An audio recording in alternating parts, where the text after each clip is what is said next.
And hello everyone, good evening, welcome to the sept. Let me just grab the mic here. Welcome to the sept of Shadows by Firelight. Okay, weird typo in my brain as I was saying it.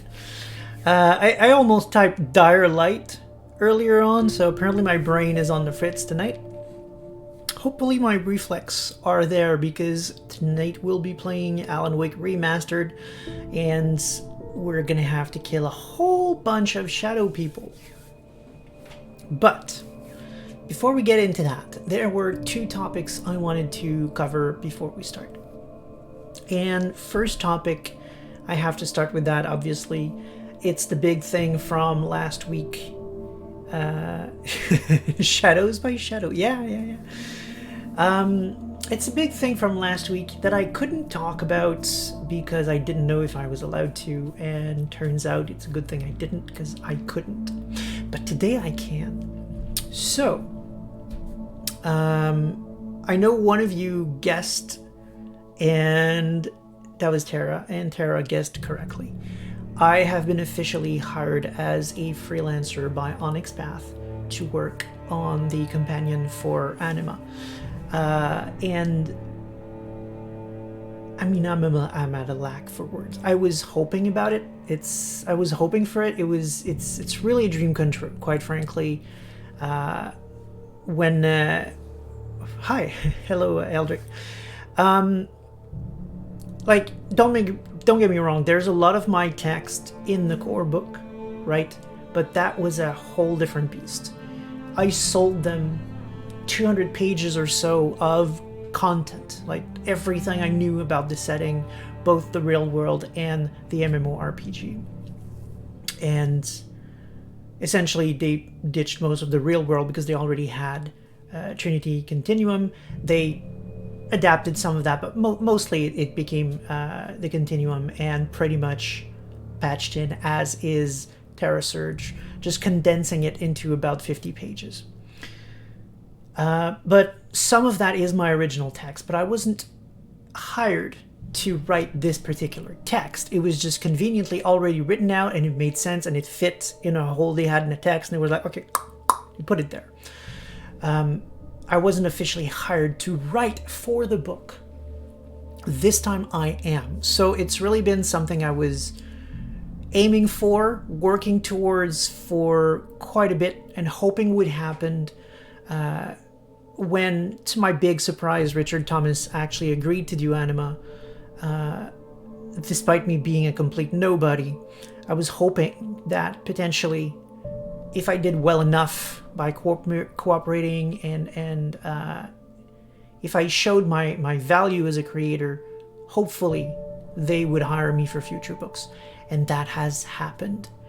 And I am above the moon. I didn't think it would happen so quickly, right? I was thinking originally maybe the first few books I would only be consultant, and eventually maybe if I do a good enough job, I'd be hired as a writer, but it just happened, bam, right away. So, holy shit is really the best I can say at this point. I'm just like, I've been riding on that wave all week. It is, however, a lot of planning, more than I thought it would be, quite honestly. It's like the pressure is on, essentially, for me, and that's a good thing. I work surprisingly well under pressure, so I'm thriving right now. I'm super enthusiastic, and I really can't wait to share with all of you more about this particular project. But right now, however, I can't say any more, right? Like, I can't say exactly what I'm writing in. We're not there yet. Like, I know what it is, of course, I started working on it, but I can't talk about the contents of the book just yet. It hasn't been fully announced. It's just like the whole machine isn't there quite yet. So more on that later. But for now, I just wanted to share my enthusiasm with all of you because this is really, as I said, it's a dream come true. The downside to that, however, is that for the foreseeable future, at least at least, I'd say another week or so, I can't really spend much time on anything else. Most of my free time is going to be writing, rewriting, cutting, adding, and just making sure that the first draft that I'm going to give is as perfect as I can make it, because this is super important to me. This is my moment to make it or break it, essentially. So I'm really gonna have to deliver on that. So I apologize for anyone who might have been looking forward to the lore videos. It's gonna have to wait a little bit. I think I have got 5 more videos I need to edit and render. That's going to be at least, I think, as it stands now, at least 2 more weeks before I can even think about anything else. So, yeah, please wait, please be patient. We're in no rush, essentially. There's been no new announcement for Werewolf for a long time. A couple of weeks ago, there was a conversation going on about how to adapt Pentex to 5th edition that Justin Achilles started on Twitter. It was super interesting, but it didn't announce anything much beyond the fact that apparently right now they're working on Pentex. So clearly the text isn't done. Clearly 5th edition of Werewolf is still a long ways to go. So we have plenty of time for the lore videos. I'm just sorry if any of you were hoping for those to be released soon. No, they won't be. But we'll see how things go out. Play out. So thanks for your support, by the way, everyone who's been, I'm seeing a lot of people going woohoo, congratulations, and all of that in the chat, and I'm happy you're happy, and that's really cool, seriously. So yeah, I guess I'll stop there, because I'm just gonna end up in a loop of just saying how happy I am and never stop. So yeah, I think I've covered all of my bases on what I wanted to talk about.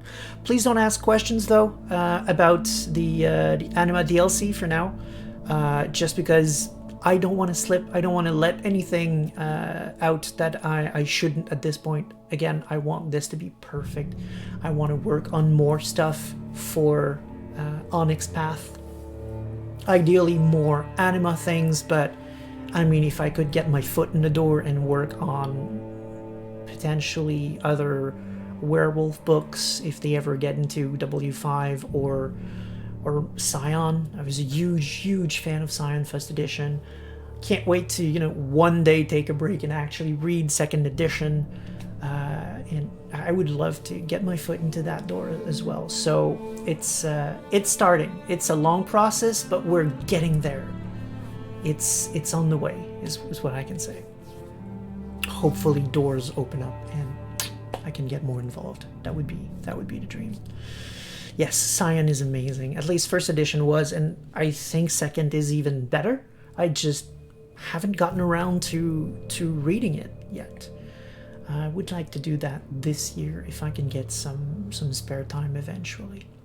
Speaking of spare time, I keep looking up there because there's another thing I wanted to show all of you, because my girlfriend is awesome and she bought me a book, and it is the Dune tabletop game, and it is such a beautiful book. Seriously, I don't know if I'll end up on a cool page or not, just shifting through, but it's a very beautiful book that, just like Scion, I will probably spend the next 2 years or 3 years looking at it on my shelf and go, I really should find time to read this. So I'm gonna say it right now, I really should find time to read this.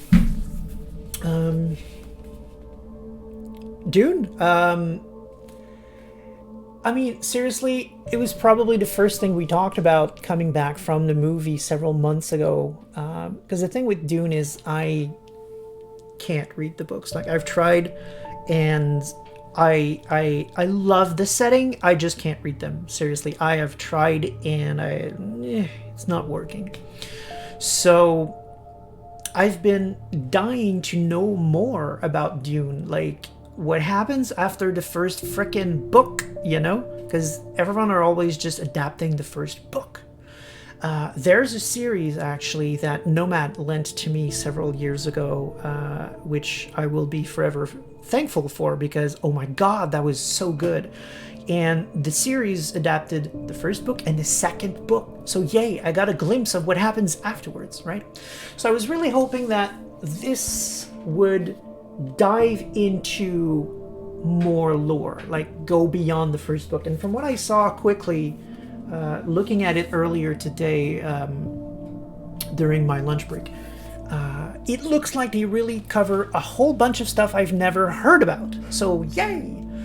I think it's going to be what I was hoping it to be. So looking forward to spending the next 3 years wishing to read that book. Like, I've got the Klingon book for Star Trek that I really have to read, Scion that I really have to read, I've got all of the They Came From to read. I've got so much to read. It's insane.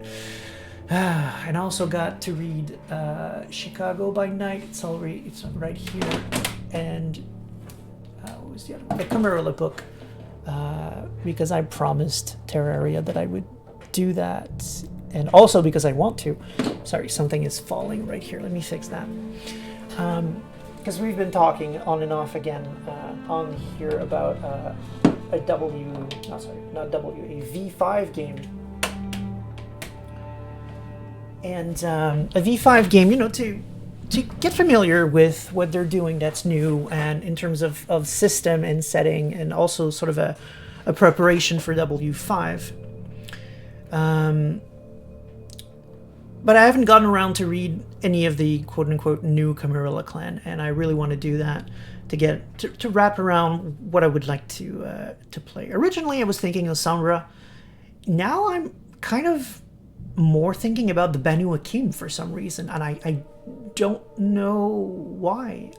But I'm hoping reading them will give me a better idea of what I would like to try. We'll see. We got plenty of time anyways.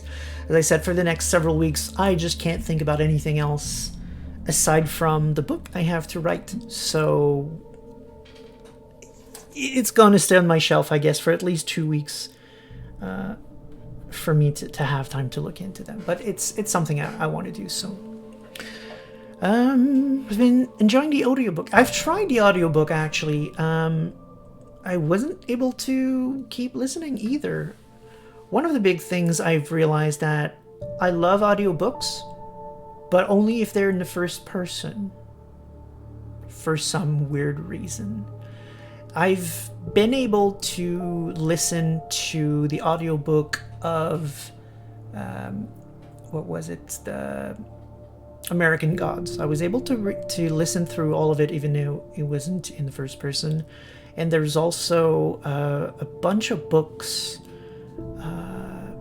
Furies of Calderon, I think, is the name of the first book. It's a series of 5 books from the writer of, what's his name? God damn it. The wizard that lives in Chicago or Seattle. God damn it. I love those books. Dresden Files. From the same author of Dresden File, there's a series of 5 books, and I have listened through all of that, and I've adored those books, even though they're not in the first person. But those are the exception. For everything else, like, I can't seem to really get into the feel of it. If someone is going to be telling me a story, I kind of need that person to be connected to what they're saying and to be telling me their story. So I think it's one of the big reasons why I was such a huge fan of The Martian audiobook. That book I've listened to at least 6 times. Like, I love the idea of just sitting here and listening to essentially live tapes of a guy who's stuck on Mars trying to survive. It's fascinating to listen to that as an audiobook. Yeah, to be fair, exactly. American God is much more of an audio production for sure. All kinds of actors going in there. So yeah, for sure, that was an interesting thing. I guess that's what compensates. But it's not a guarantee, right? Because the version of Dune that I had was also that. They had different actors for all the voices, and somehow I was unable to stick to it. Don't know what else to say about it. I guess I have a quirk, I suppose. I think the main setting is a prequel, but has some stuff about playing in different times. Do you mean the book? The book itself, yeah, there's a page earlier on that I saw that tells you essentially all the eras you can play. Here it is, just page 4. It's super early. No, sorry, that's not the one. My bad. It is, there you go, page 10. There are about 7 eras you can play, and they tell you what books are relevant to that era, so that's pretty cool. There's Butlerian Jihad, Reconstruction, the Imperium, the Ascension of Muad'Dib, and so on. But yes, I do believe there's a big part of that. I saw a part that was really... it had a bit of a vibe of being pre-Empire, so it kind of felt almost like the Star Wars era, you know, of the first trilogies. Not the first trilogies, the...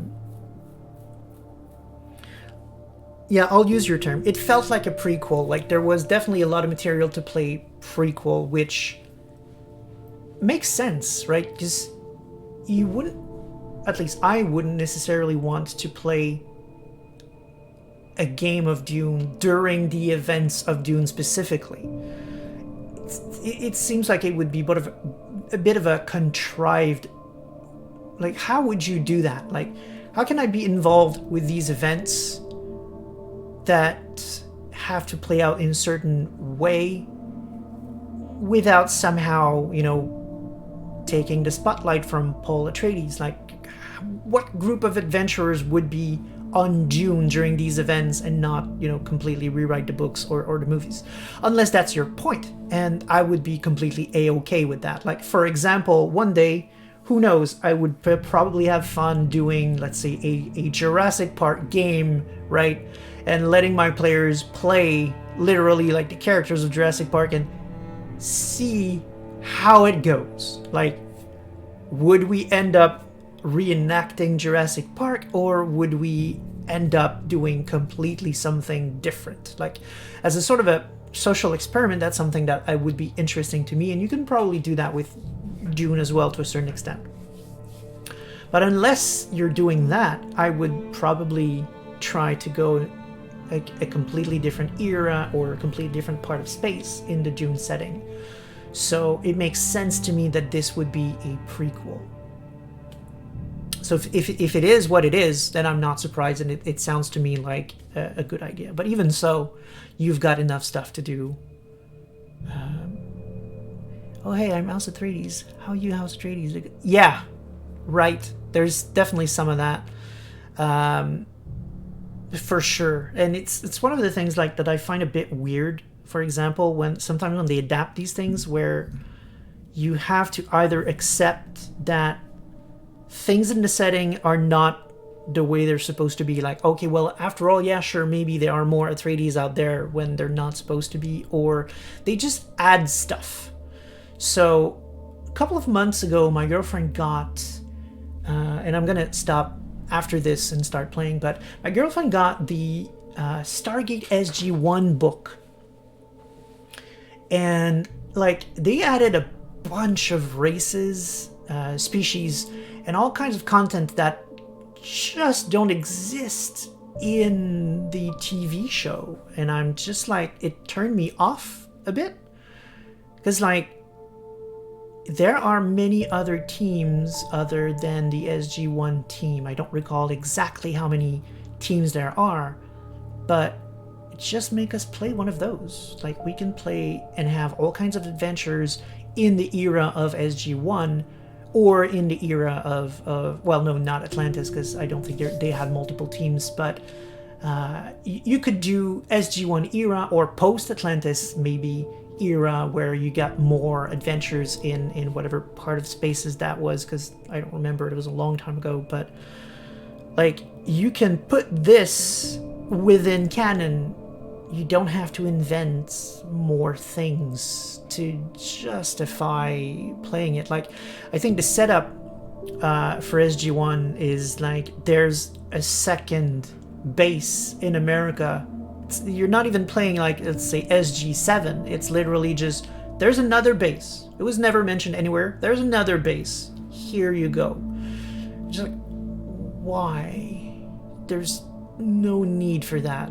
Inside the canon, there's already a space for us to play in easily, so it can be... You could even play like in the era of Catherine. There was a point, I didn't actually watch the show, but there is a spin-off show. I think it was a web show, like a super small thing in the early days of like YouTube and things like that, when streaming was starting. And it was, or not necessarily early days, but when a lot of big studios were starting to think, hey, what if we start making online content, like exclusively online content? And they made something with Stargate that was essentially young Catherine in the era where they started the first attempts of using the Stargate. You could put something in there that's an era that is barely explored. You could do something literally during SG1 or post SG1. You can do like all kinds of stuff there. You don't need to create a second base, create like 2 or 3 new alien species that we've never heard of, that for some reason can go in SG teams. Like, not saying we can't have extraterrestrial life in SG1. I'm just saying it's a big deal and we would have heard about it. Like, Tilk is an amazing character that I really love, and there are all kinds of species that already exist in the SG1 canon. Why you gotta put your own stuff in there? It gets weird. It's hard for me to hook in, I guess. However, I'm sure the game is good. I haven't read much, as I said. I mean, I've been waiting 3 years to read Scion, so obviously I'm not going to be reading SG1 anytime soon. But one day I hope that I will, and I'm sure I'll fall in love with it. My initial contact is, if I had to run it, I would probably just home rule much of that and make my players SG4. Let's go. Okay, let me just see. I thought Enterprise was the only human-led exploration vessel. Gosh, that's been a while, but yes, I think so. The book, maybe I wasn't clear. You have your own Stargate. Like, it's not you're going on a spaceship. It's literally there's another base with another Stargate, and go. I mean, I suppose it could be, again, I haven't read. If they really had to, I suppose it could be that they've decided to install the Antarctica gate somewhere, because there's another gate that the United States found. It's buried in ice. I don't remember what they did with it. So potentially that's what might have happened. Oh, right. No, Stargate. Star Trek. Yeah, we can talk for hours on Star Trek. I'm a huge Trekkie, but really depends which era you were thinking we were talking about, because there's been like Archer's era Enterprise, which was the NX-01. That was the first, let's say, deep space ship. Because we had a whole bunch of other ships. That's something that's not necessarily clear when you watch the show Enterprise. You get to feel like it's the first starship we've ever made, but like when they travel around, they meet other human ships. Usually those are freighters, like ships that mine in other planets somewhere and bring back stuff to Earth and that kind of thing. So there were other ships. The big difference is that the Enterprise is the first quote-unquote military ship. It's the first Starfleet, even though Starfleet didn't quite exist back then, not in the form that we know now, because the Federation of Planets starts essentially just after Enterprise, when 4 races started working together. They federated themselves together, which is obviously the Vulcans, the humans, and the Andorians, and that other species we've never actually seen on screen, or once or twice in the original series. They're essentially the space dwarves. I don't recall their names right now. That happens after Enterprise. But later on, there's been a whole bunch of ships called the Enterprise. Kirk's the most well-known one of it, isn't even the first one, so yeah. Anyway, Avatar, did you play in between the content? Yeah, exactly. Like, Avatar, from what I saw, is a great example of that. But then again, Avatar is a big world, and there are all kinds of stuff happening at any given time. You can easily do all kinds of stories anywhere and at any time without having to change anything. And from what I saw, they didn't change anything. From what I recall, they kind of do like Dune. Like, you have 4 or 5 eras, I think. I haven't actually read the book because it's not out yet, but from what I remember, and I could be wrong, from what I remember, there are 4 or 5 eras you can play, like, mostly delineated by which avatar was active at the time. And that makes sense, right? Because all of these avatars have changed the world in their own way. You're not necessarily involved specifically in the story of these avatars. Like, same reason I wouldn't play the story of the fall of the Atreides if I was going to play Dune. I wouldn't, like, if I was going to play in the time of Avatar Aang or Avatar Korra, I wouldn't want my players to be actively involved in taking down the Fire Lord Ozai or anything like that. It would just be a bit weird. Unless that would be the whole point. Like, we don't care if the story derails. Let's just do this team of adventurer who meets the Avatar and see how much or how little we screw up the story. That could be super interesting as well. And that's perfectly fine. Anyways, it's 7:30. Time to boot up Alan Wake and get started. I think I'm not perfectly, but I'm all caught up in the chat. Yep, sounds like it. Okay, let's put these headphones on and watch some movies. I think, if I recall correctly, and forgive me if I forgot, I think the companion thing just threw me for a loop, and I've just been so focused on that, I forgot where we are. But I think we had finished chapter 4, and I don't think we've actually started chapter 5. So I think we can do like we did last time and just watch... oh, that's right. That one's called The Clicker. Yeah, exactly. Okay, cool. So we've just got like 1 or 2 quick movies and we would be good to go. Oh, the eras are there. Okay, so Terria says Korra's era, post-Aang. Oh, wow, they did post-Aang, not specifically Aang. Ah, that's interesting. I like that, actually. Because I'm curious, to be honest, about how, like, we know the world changed a ton. Like, after Aang, before Korra, like the world is completely different. It's a much more industrial, which makes sense. Like, the Fire Nation had a lot more technology and they spread it out. That makes sense. But to me, like, that era in between Aang, well, at least in between the show Last Avatar and Korra, is a fascinating era. I would be curious to see the world change towards that.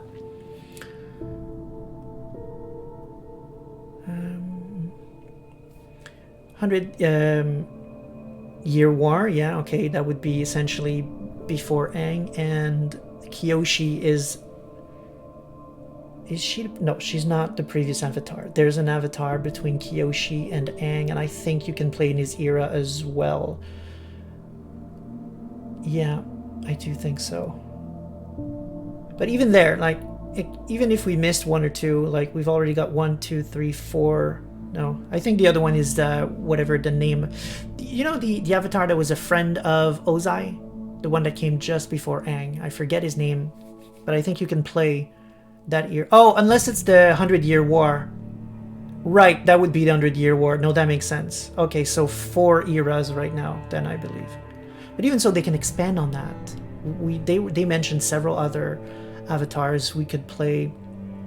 Like, imagine, like, for those who saw Korra, imagine playing in the era of the first Avatar, or just after that, when the world was so much more wacky. Like, right, Roku, that's right, thank you, that's the name I was looking for. Blended with the 100-Year War, that makes complete sense. That honestly would be a super fascinating era to play in as well. But yeah, like, there's more they can do, and I hope they eventually expand on those in the books. It's their choice, obviously, because quite frankly, there's already so much to do just with those 4 era. Okay, so back to Alan Wake, because I'm looking forward to tonight. I remember I had a huge blast last week. It was so much fun, and I want to dive back into this. I want to see where the story is going. And also, I'm really looking forward to get to Control. Like, nothing wrong with Alan Wake, but the more I play Alan Wake, the more I want to play Control. So, let's watch these videos and get started. Previously on Alan Wake. Under the influence of the Dark Presence, I wrote a horror story that is coming true. Jagger had been my editor, making sure that the unfolding story would make her more and more powerful. Some part of me had been aware enough to write my escape into the story. Together we can create something absolutely wonderful. The lake, it does something to the works of art created here. It makes them come true. My mom gave me this old light switch. The clicker. Alice is being kept in a dark prison. I need to find Cynthia Weaver to fix this. It's your fault, and you're gonna pay for it. Right, we met the guy at the end. We still don't know what the heck his problem is. There's 5 here. Kiyoshi, Roku. Oh, so they didn't put it together. It wasn't blended. Okay. I can see how... I mean, both sounds like good ideas to me.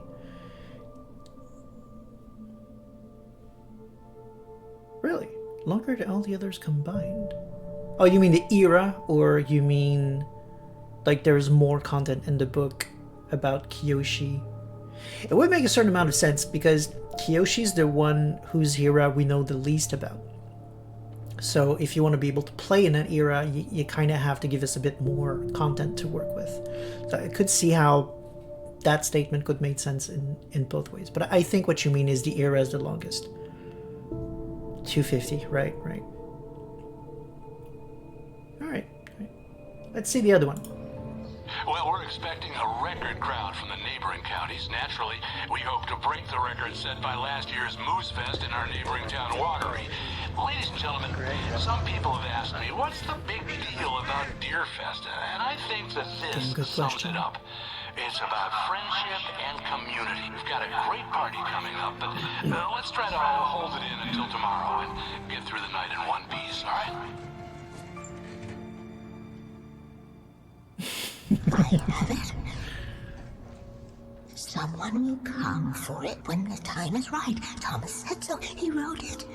The key is insurance. It's my job to keep it safe. Safe in the light.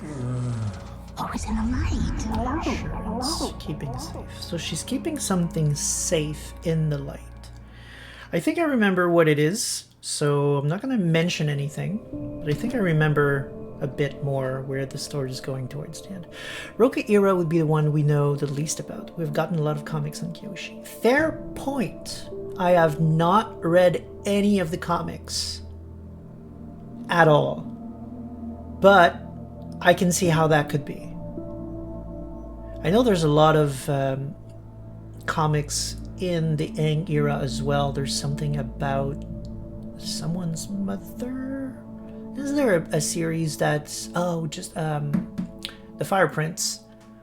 I think there's a bunch of like where his mother is or something like that.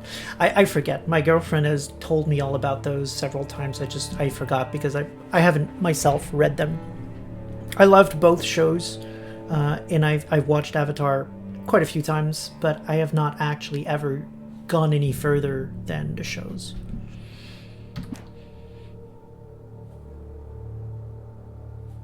Okay, so I was not wrong about that. Okay. I think it's got something to do, if I recall correctly, I think it's got something to do with that weird, I almost said God, but no, they're spirits in Avatar, like the one that gives or removes faces or something like that. And I think, if I recall, you can't show emotions to that spirit or something like that, or shouldn't anyway, otherwise she'll just take your face or something like that. It's been a while.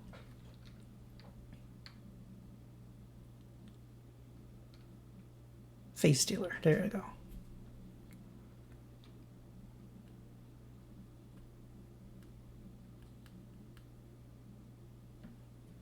Really? Pages were gone. The FBI agent had taken them.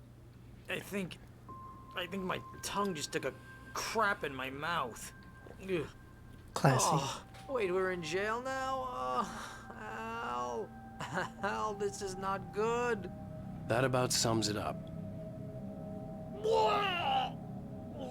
Classy. Oh, I am never drinking again. For the record, I still say that was I a need to talk to horrible her. idea. She's the one in the song. The Lady of the Light. What, the crazy lady? Ugh, whatever you What say, the hell Al, kind of but game we're are you stuck playing, here. Nightingale? They're You not haven't gonna... even interviewed Wake.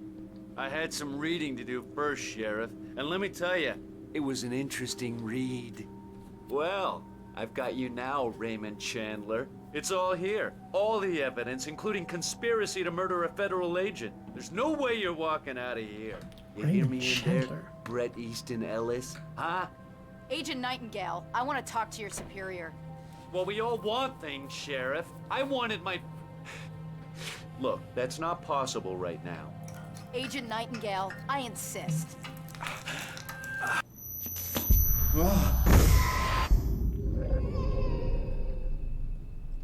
Wake, what's wrong? Lady, are you stupid? It's a trick. It's an obvious trick. Okay, I've had enough of this crap. Wake, I'm gonna trust you with this. You're joking. Agent Nightingale, your opinion would matter more if you were sober and if I actually believed you were here on official business.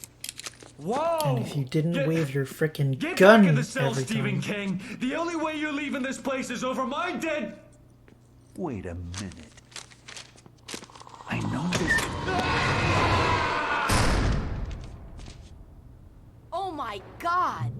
Yep. Light. We need light. It's the only way to fight this thing. In my office. I've got your things there. Follow me. Oh, man. We're sitting ducks with the lights out. Stay cool. I can get the emergency power on. But first, pages. Nightingale tried to make sense of the manuscript. It was disjointed and strange. He didn't understand half of it, but it all rang true. Impossibly true. He took out his hip flask when he reached the page that described how he reached the page that made him take out his hip flask. It wasn't the booze that made his mind reel. Nightingale felt the situation veering out of his control, but the gun at least felt steady in his hands. He was ready to fire, resolved that he would let this happen over his dead body. And yet he hesitated. He had seen this moment before, read it in the page. He was transfixed by the deja vu and the horror that he was a character in a story someone had written. Then the monstrous presence burst in behind him and dragged him into the night. Nice. That's cool.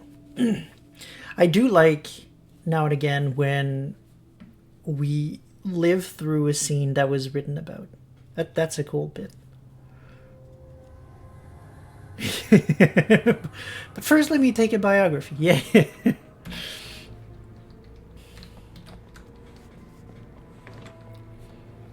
Is it just me, or like, I really don't like when games do that. Like, when the character isn't centered and I have to move over a shoulder. It's just, I don't know. I always feel off when I play games like that. Yeah. It's terrifying when you think about it, and it for those characters, it should be terrifying to read about it. Like, imagine actually reading something that describes what you're doing right now. Correct. The cake is a lie. Here are your things. Wake, what do I need to know? What do you need from me? They can be hurt in the light, only in the light. And I need to find Cynthia Weaver. She can help me stop this. Light. Check. Cynthia. She lives in the old decommissioned power plant. I can get you there pretty quickly in the rescue chopper. Come on, let's get back to your friend. Wheeler, I need you to stay here. What? No! We're going to fetch our ride, but I have friends who need to be warned about this, and I can't be in 2 places at once. I need your help. Well, okay. Here's a list of people and phone numbers. I need you to call them and tell them you have a message from me. Night Springs, okay? They'll know what to do.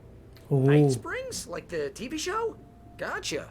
Oh, hey, that radio guy is on the list. Maine. Who's Frank Breaker? He related to you? My dad. Hey, is this like a secret society?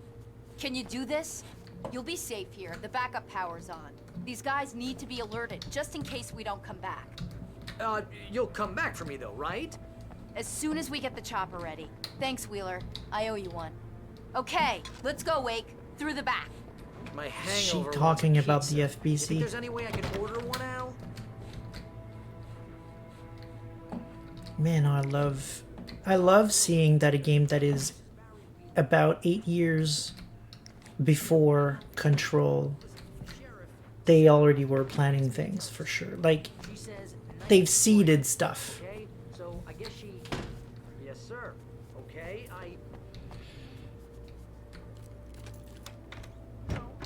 she's okay. She's just busy.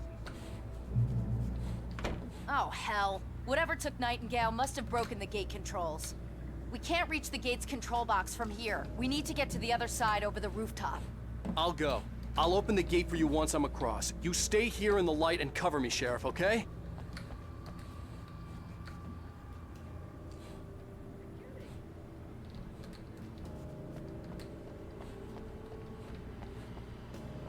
Guess we're gonna have to go through the way we went the first time several chapters ago. I remember the physics of that being a bit funky. Alright, we did it easily enough. Sneaky, sneaky shadow thing. Almost stepped it.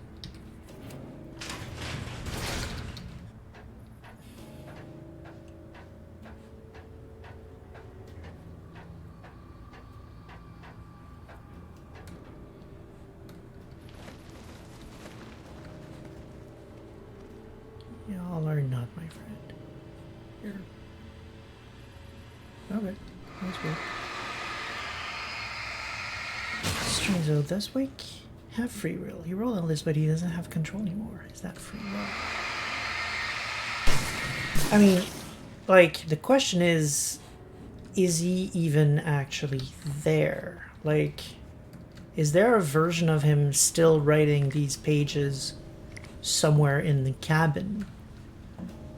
And this is essentially just a sort of a copy, like just doing the things written in the page, in which case this version does not, but the Alan Wake that is writing in the cabin does have free will, and like you can hurt them. In theory, there isn't a double. In theory, Zane went and freed him.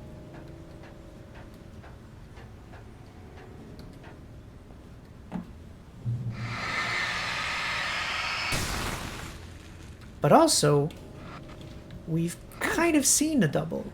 Every time we get near a TV, there's a weird us talking through.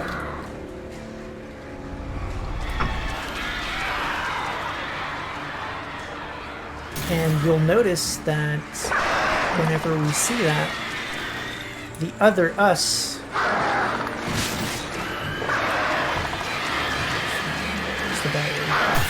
is actually, I think, anyway, I'll have to pay attention next time, but that other us appears to be in the cabin when they're talking with us. So I'm thinking there's actually two versions of Alan in the world right now.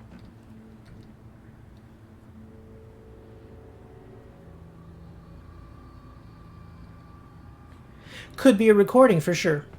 Absolutely possible as well.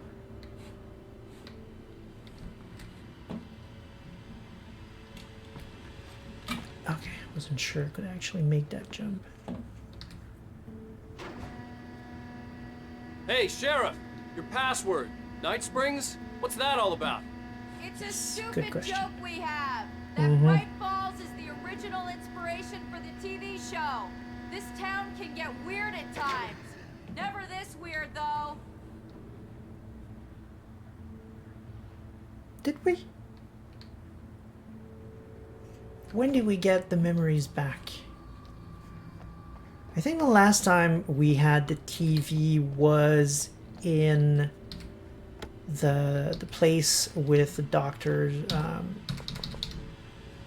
when we were interned and on drugs. So you may have a point. You need to bypass the damaged control box. What am I, an electrician? Hold on!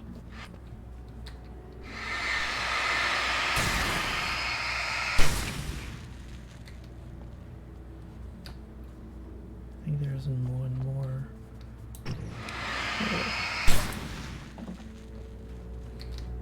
Okay.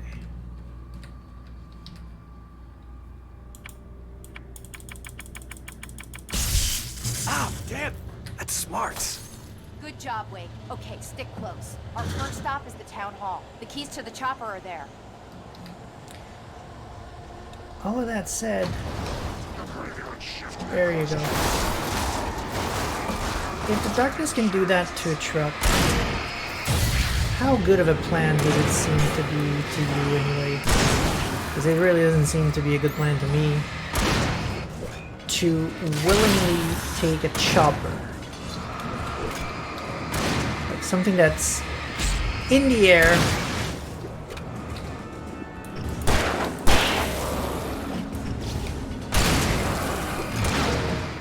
Yes, I am using the sheriff to save ammo.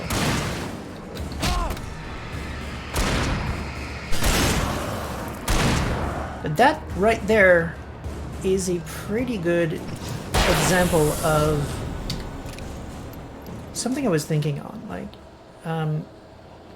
as y'all know, I would love one day to try and bring this world to the pages, and I was thinking, like, how interesting could it be, like, for example, in combat, multiplayer combat, obviously, because you'd have a whole group of people, to have to deal with the reality of you have to put the light and you also have to shoot the enemies. Like, obviously you can do it on your own, like we've been doing since the beginning of the game. Like, Alan has been handling the flashlight and the gun as well, but see right now how it was interesting doing crowd control all of a sudden. Like, there was no option before for me to do any crowd control unless I took out a flare or anything like that. It was interesting to be the one handling the flashlight and letting Sarah shoot.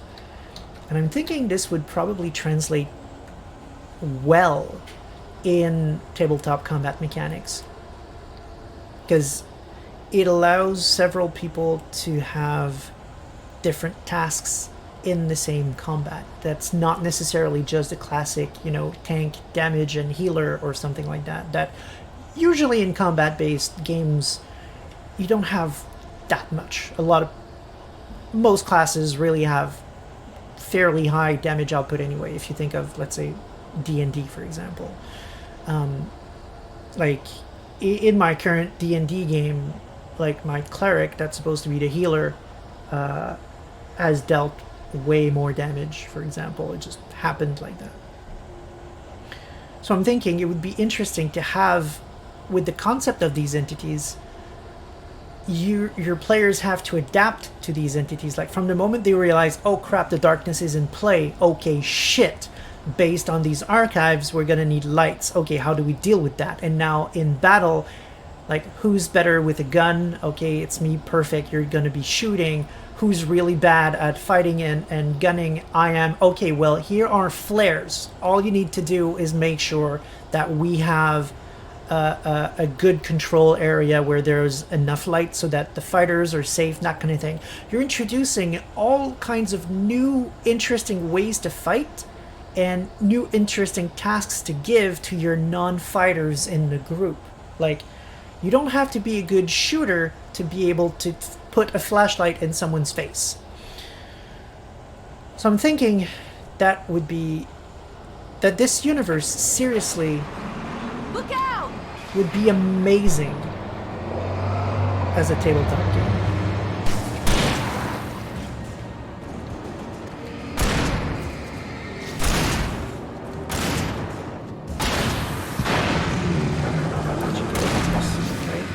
Hold it right there! Run a little bit. Kill folks.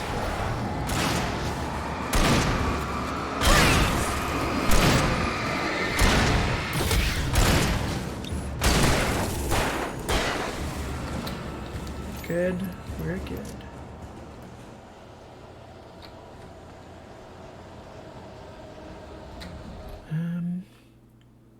It's a good plan because Wake predestined it to be a good plan. Right.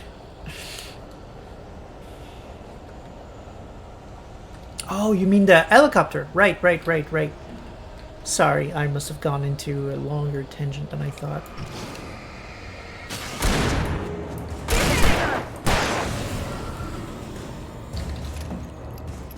I really wish Sarah was a better shot than this, though. Ooh, we're in the diner. We can go in. Nice. Duty flashlight, yes. Yes.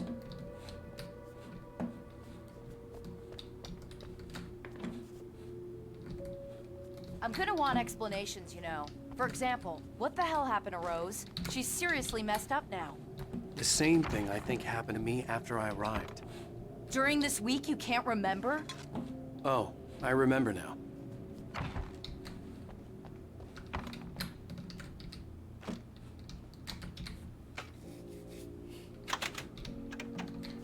That might have been a bad plan if I don't want to get DMCA'd.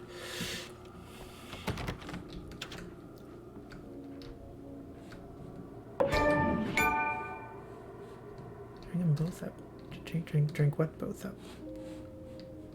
I suppose that's where I need to go. I didn't think it was on purpose that we were going to the diner. I thought I was being clever. Let's read the page. I thought I was being clever going there and potentially getting more pages, but it looks like it's supposed to be. Barry was in his element, making calls, making things happen, even if he didn't entirely know what those things were. He wouldn't let the hot sheriff chick down. Even if every noise he heard from outside, and he heard plenty, made him jump. He had only paused to text Al a message, told him to hurry up. Suddenly, Barry froze in mid-dial. A window broke somewhere in the building, and then the lights went out. Great. Nope, I can't go there. That was an interesting idea, though. Oh. So it is side content. Alright. Unless... no.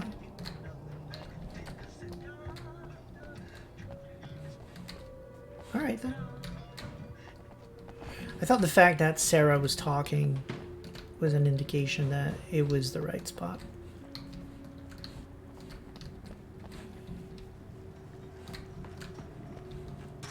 That's cool then. I like that they let us go back into the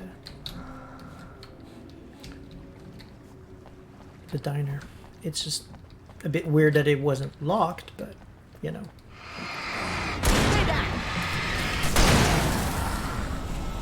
And I thought New Yorkers were rude.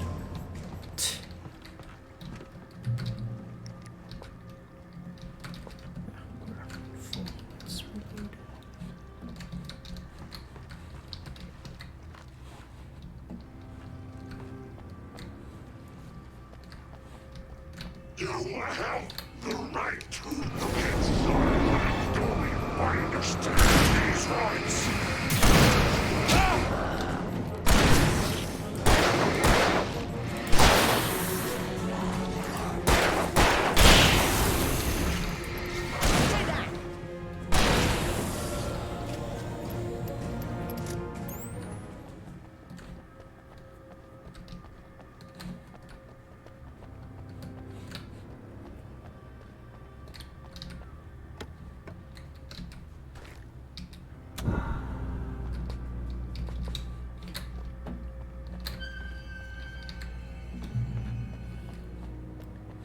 I do like... Remember a couple of weeks ago we were saying that options are limited in this game to make combat feel refreshing, and now that we've played a little bit more, I like how they actually kind of managed to do it anyway. Like the stage fight with all the lights and now getting a partner, it's small but significant ways of changing the pace of combat.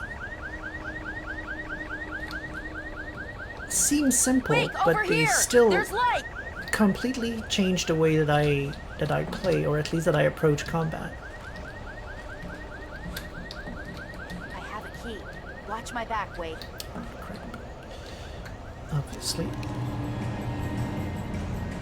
It's an ambush. Of course it's an ambush.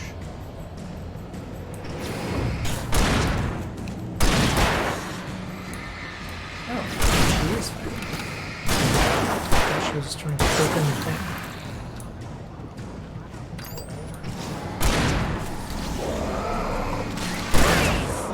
Let's try to get rid of this one first.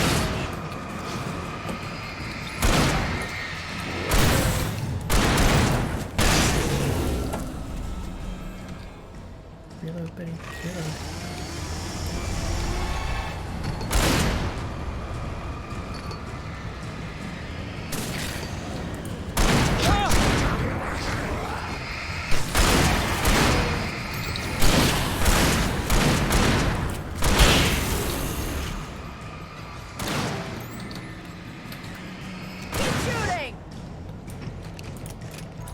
Hey, my mom.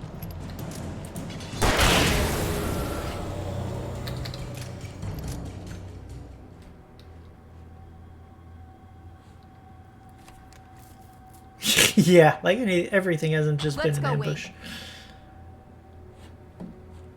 I hope she's not that jealous. I mean, I had a good reason.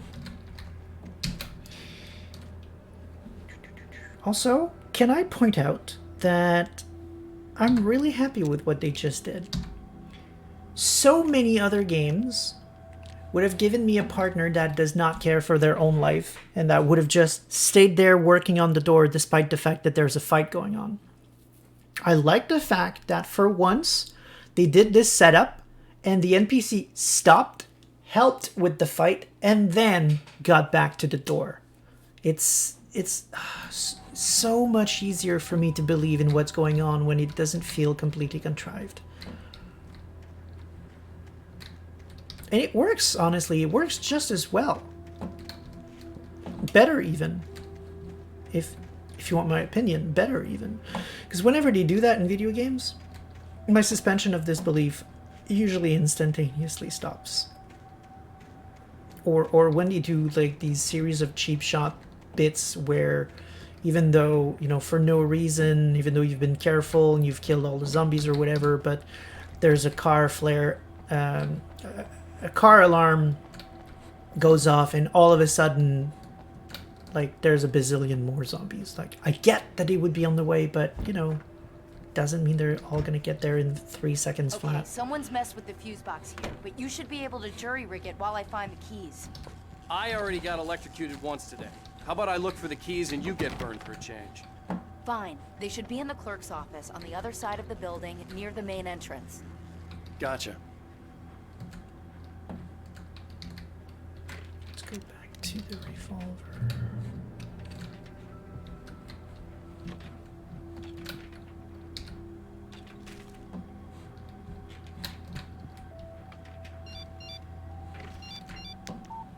The message was from Barry. He was getting worried at the station. He wanted us to hurry. And just now, since we read the page, we know that there was a window broken.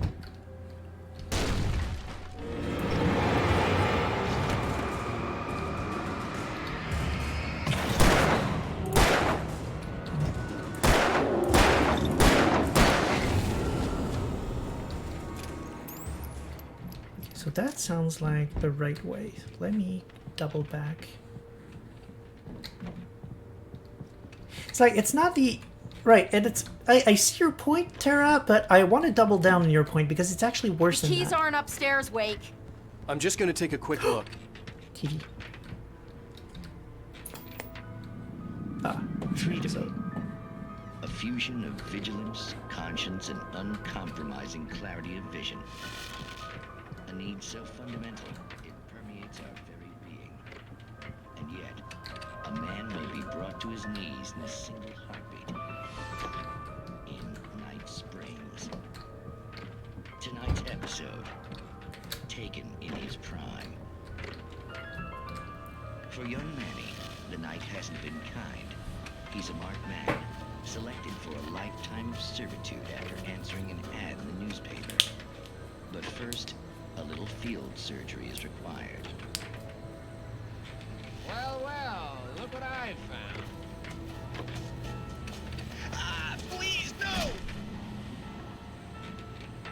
Yeah, I think you're just about ready for it. Best if you don't resist this, kid. We gotta beat it out of you. What? I don't understand. What did I do? I just wanted to get a job in the service industry. Wow, you're gonna serve all right. No! Please! There it is. It's coming out now.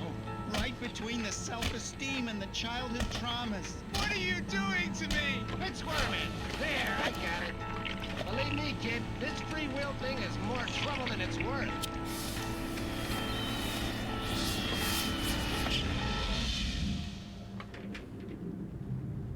Okay.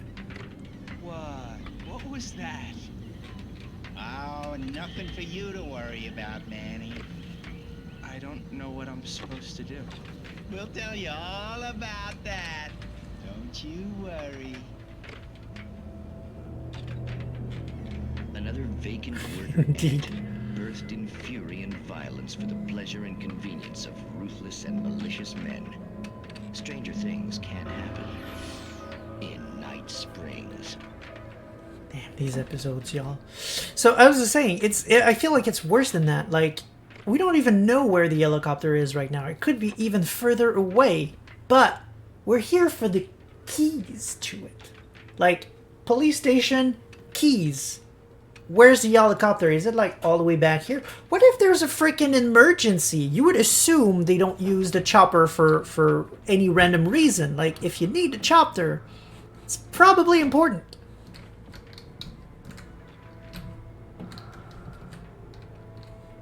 Just saying.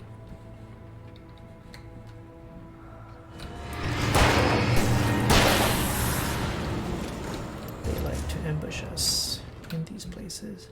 The darkness controls the take. You don't say.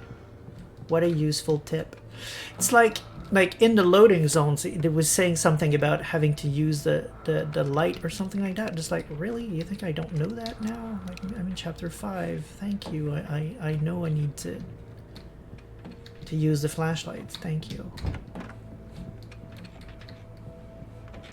Yeah, I noticed that too. The whole episode just on free will. Considering what we were just talking about. That's some relevant shit right there. Okay, so mayor, clerk's office. What's that one? Also a clerk's office. Okay, let's do everything that isn't a clerk's office first. Okay. Alright. Mayor it is, which incidentally, I think I just killed the mayor. Sure. Hunting rifle is just a tad better than the shotgun.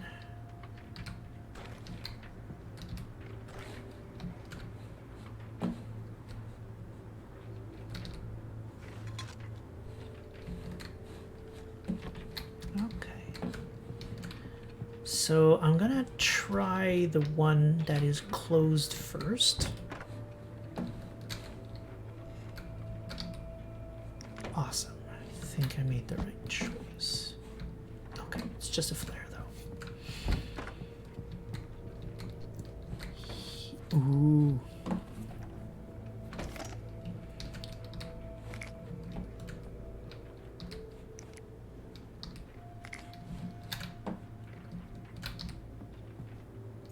Okay, Sheriff, I got the keys.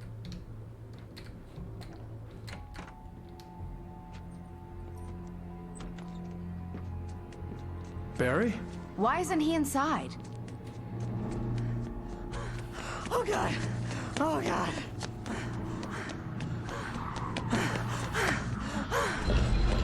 Barry! Look out! Barry, move!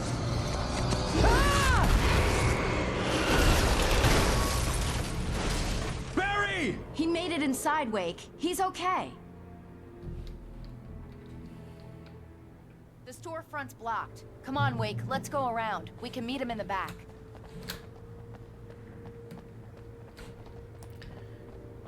What's over there? What did it say? Visitor parking. Okay. I'm glad the sheriff is in on it now, like, because that was the one thing I thought was a bit hard to believe recently. With all of these taken, there's no one in the dark.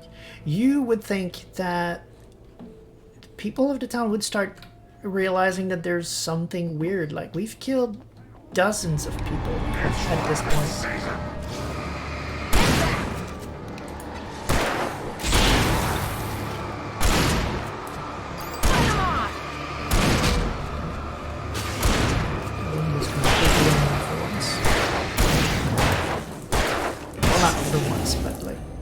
Sometimes he just doesn't dodge when I want him to, but this time, like, my fingers were not on the right buttons, like, so that dodge is completely me who failed.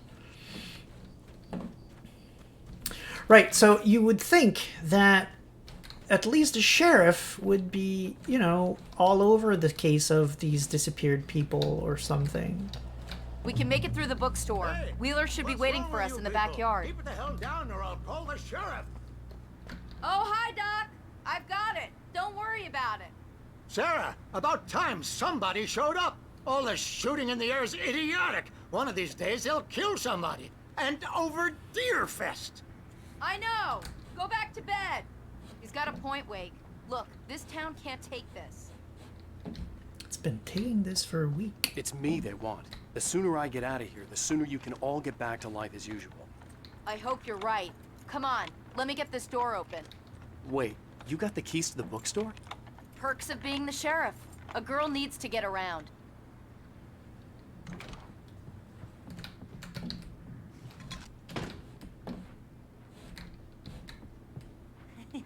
They're really taking advantage of your presence here, Wake. I heard they're selling a lot of your Alex Casey books. Right now, I'm not a big fan of my own writing. I think the sheriff doesn't know me very well. We're going up there first. Kenny, we know Wake has read at least a few manuscripts, but why is it he has never read any manuscripts that are important? Fair enough. The darkness that wore Barbara Jagger's face was furious. The story in the manuscript had been making it stronger all the time, but now the light had set the writer free and hurt it, weakened it. It was only a matter of days before the dark presence would be strong again, but meanwhile, it would be difficult to recapture the writer. It's trying to kill me more than it's trying to recapture me, but okay. Cynthia Weaver worked hard, following her obsessive rituals, sometimes fighting them, always giving in to them in the end. She haunted the halls of Bright Falls' abandoned power plant. She marked her caches with light-sensitive paint that could only be seen by eyes that had been touched by darkness and saved by light like she'd been. She was preparing defenses and supply lines for the war she knew would come. The war between the forces of light and darkness. Cliched, but I'll allow it considering the concept. Like, I just read the one about Baron calling you and something breaking in, but Wake acts surprised. Yeah. It would be nice to have, like, an opportunity to interact, I guess, to a certain degree with fate, I suppose. Like, knowing that, could we have called Barry? But I guess we can't because, again, no free will to a certain degree. It was written that it would happen this way, so it happens this way. It's just that Don't give me the page. I don't see Barry. Look, wait, maybe that's him. That's the way to the chopper.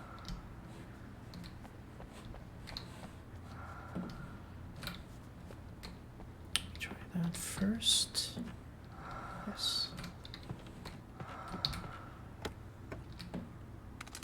I mean, and it's happened a few times too, like that we clearly knew something that was going to happen a little bit before it happens, and yet it happens exactly as if we didn't know about it.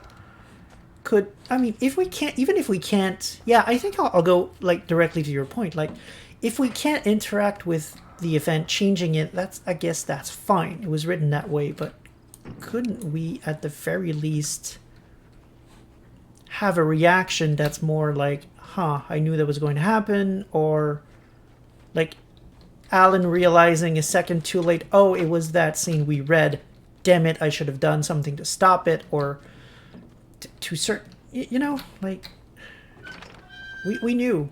Can it feel like we knew at the very least?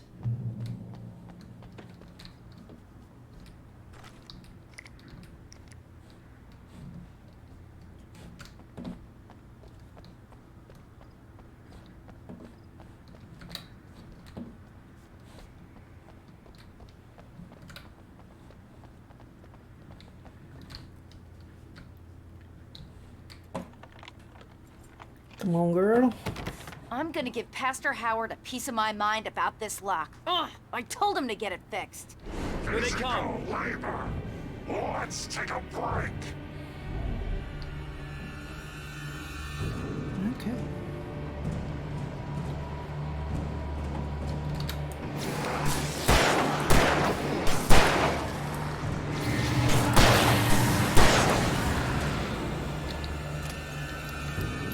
That's it.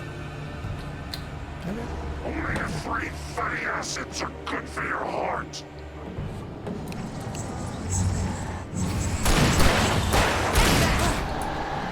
Right there. Whoa, whoa, whoa, whoa, whoa, whoa. That was a lot of folks. That's fine. That's fine. It was just, I was just about to put out a flare, but if I had known that I would be ganged up by, like, how many? 4 or 5 of these dudes? I would have dropped the flare way before.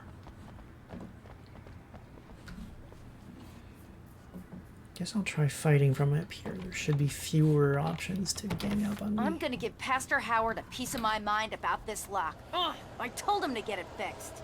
Here they come. Labor. Let's take a break. Don't think they come from that side just yet.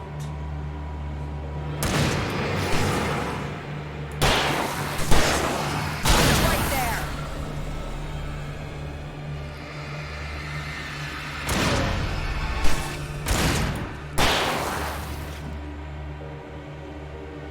So these people wake up tomorrow. Do they get their old personality back, or do all these people's personalities get rewritten to be what Wake write them as? Because he doesn't know any of these people. Who says that is even the real sheriff, or that's her personality? Or is Wake even more powerful and was able to make it so he made those people this way before he even wrote anything? That's a damn good point. Did he even meet Sarah before? I don't think we met Sarah in chapter 1 at all. That's far enough.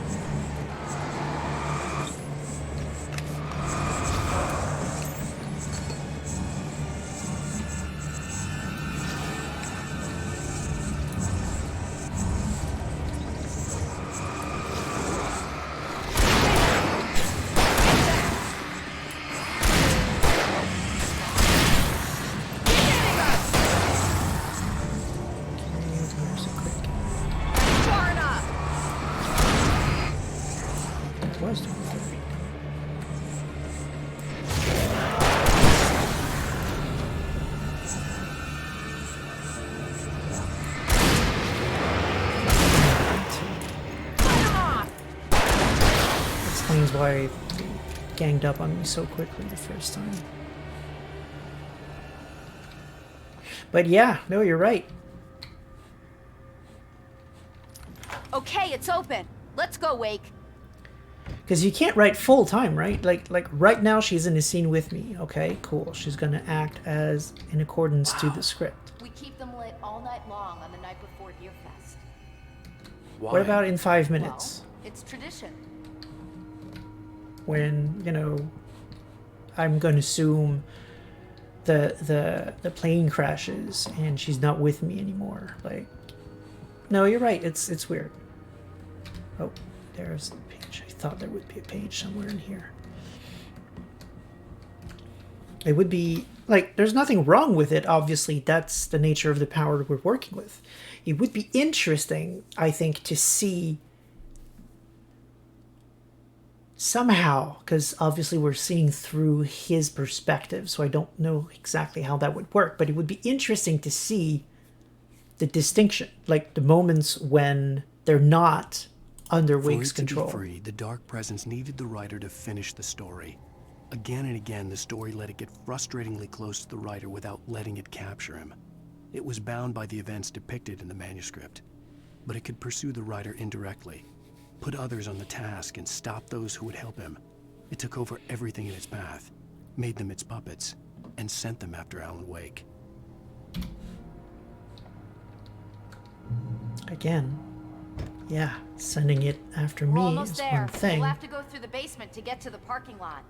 Yeah, there's no way going through the crypt will turn out to be a bad idea. But they're trying to kill me, not capture me. So, bang up jump there. Darkness.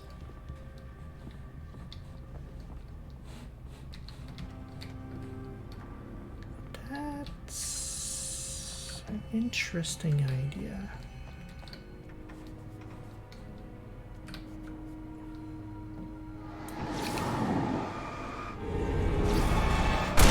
Like, are we gonna figure out a new rule right now?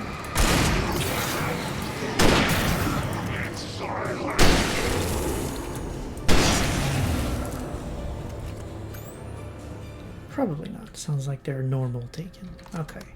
Because, like, going down the crypt, I didn't pay attention because this sounds like a more of a cellar than a crypt. But let's say we're going down into an actual crypt or whatever. Like, can the darkness take over dead people? It can take over inanimate matter. It's been controlling objects for a while now.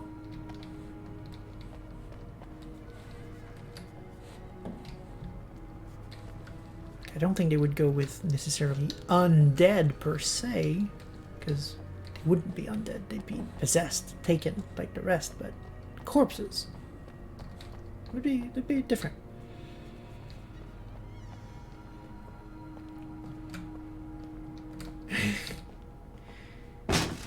Did you call 911?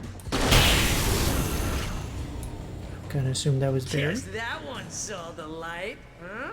Huh. You didn't like that one? A tough audience. Well, I got plenty more. What are the Christmas lights for? Protection, man. Like garlic against vampires. Vampires. The helicopter's just across the parking lot and up the hill. Come on. Okay, interesting idea. How are you keeping those lit up, though? But yeah, no, that's the damn good point. Like, how do we know her name is even Sarah? Like, maybe now she is, because maybe he's ribbon reality to the point where, like, maybe the original sheriff doesn't exist anymore, like, got deleted, and now Sarah is there because we wrote somewhere that Sarah's the sheriff, and The Bright Falls boom, General Store now is it's now true. my favorite place in the entire world. See this headlamp? It's like a superpower. I can just look at one of those things and they die. It's my flaming eye of Mordor. Wow. I wish I didn't say that. Yeah. Yeah. Hey, I want a headlamp. Last one. Bastard. Not that there's anything wrong with Lord of the Rings. I really don't mind the fact that he made it a geek reference. I'm just like, really? You want to be Sauron? Alice had screamed until she had no voice left to scream. Around her, the darkness was alive. It was cold and wet and malevolent and without end. She was a prisoner, trapped in the dark place. The terror would have burned her mind out, but one thing made her hang on. She could sense Alan in the dark. She could hear him. She could see the words he was writing as flickering shadows. He sensed her too. He was trying to work his way to her.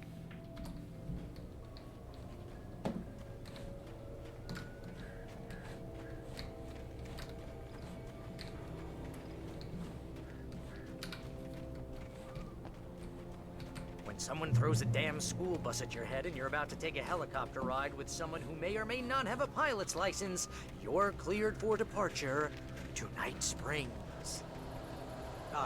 No offense, Sheriff. He has a point, though.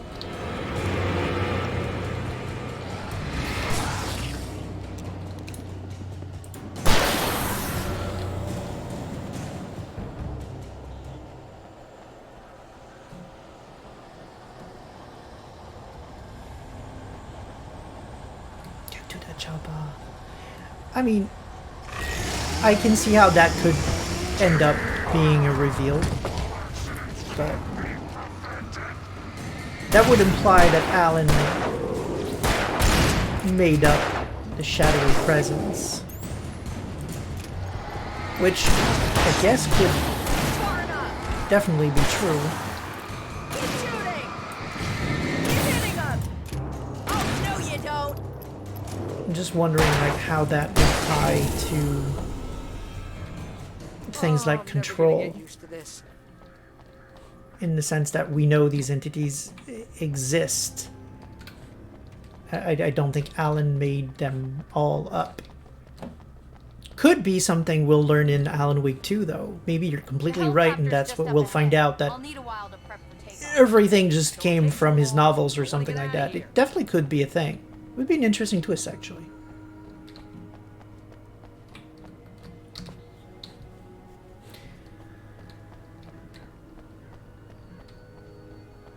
Definitely could be. And that's a problem, I guess, with a power like this one. Like, we know they existed before he got this power, because we know that like the FBC has existed way before the events of this game. Or did they? Like, did they just suddenly start existing when Alan wrote them up with this whole history of the before times that is now true but wasn't 5 minutes ago?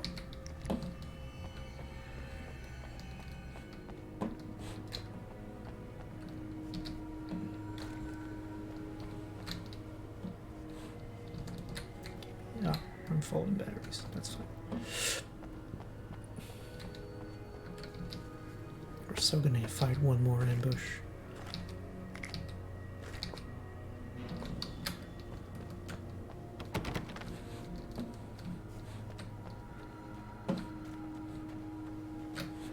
Absolutely could be, yeah.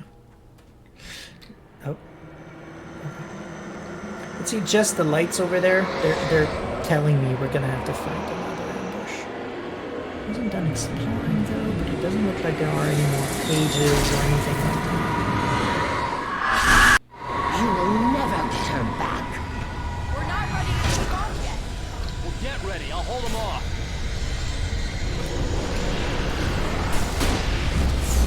Shit. Well, you know what? Why not?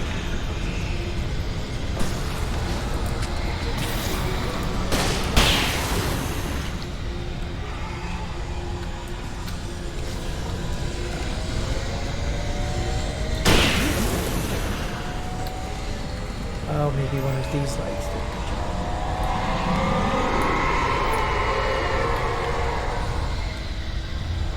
Mama's not happy. This is intimidating.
where's Bear? Like, I know he's in the chopper, but couldn't he freaking help?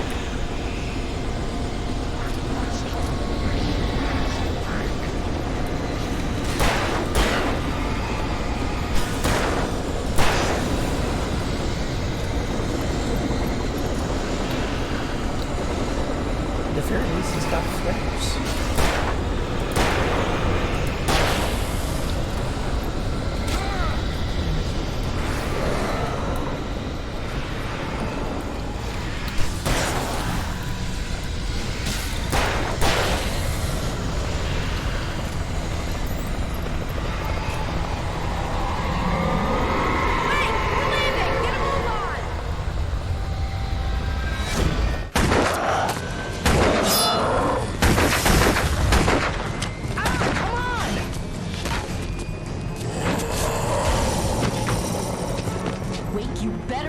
To this. Just get me to Weaver, Sheriff. You're taking a big chance on a local crazy lady, Al. I hope you're right about her, or we can kiss this town goodbye.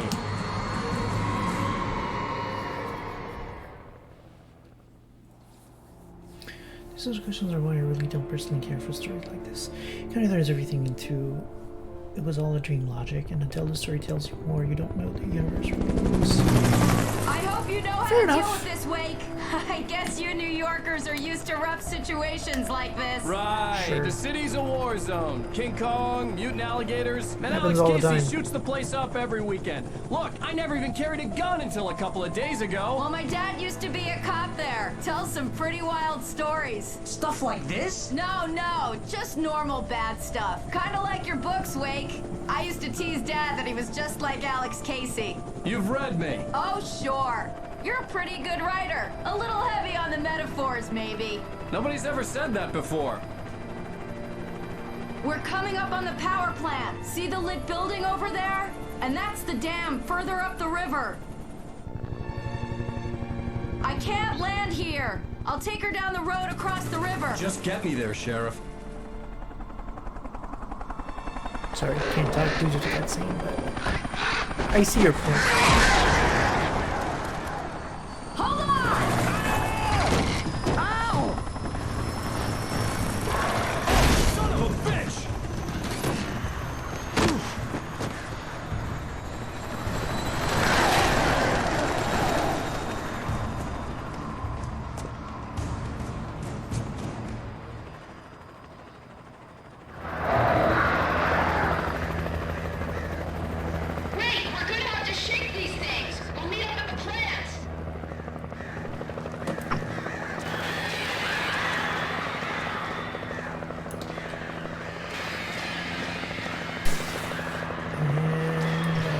All of my good gear. It's not even a different chapter. It's just like, never mind. It's fine. But I had a better flashlight than that, and I had like tons of gun. I don't even have a gun. Like, I suppose I could say I left them in the chopper. I mean, I'm surprised that it lasted as long as it did. I was expecting it to crash almost instantly, so.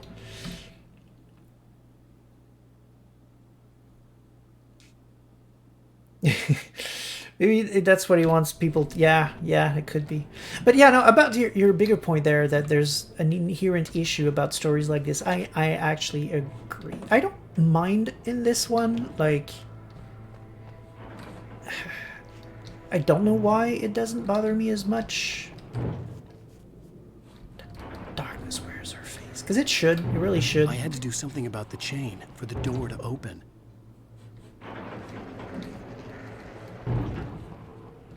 But I guess I like the feel, the mood enough that I just let the game take me along for the ride. And I'm more interested in... I'm more interested in the rules of the creatures themselves, like the greater rules of the universe, I guess, or the setting, I guess, than this one specific power that Wake seems to have for whatever reason. It's an extremely valid point, though, and it's definitely something I guess we should keep paying attention to, try to see what the rules of that are as we play. Because that's an interesting topic in its own right. I don't have a gun. Can I? No, because I don't have a gun anyway. I'm not sure. Can I just interact with it? Is it that simple? Nope.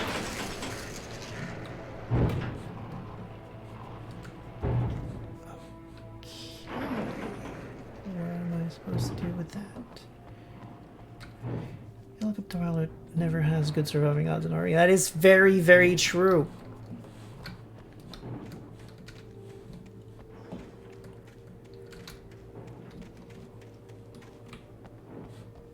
Okay, what do we have as options? They gave us a whole bunch of flashlights.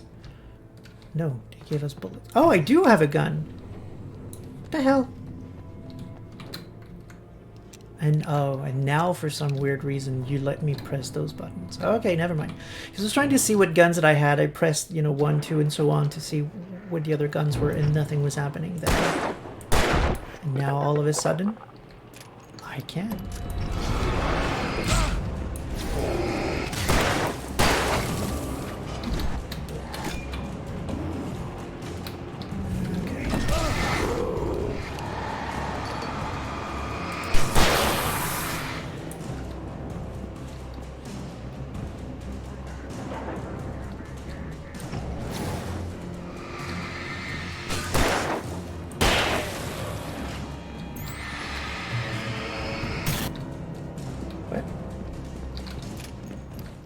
He poofed it. Alright.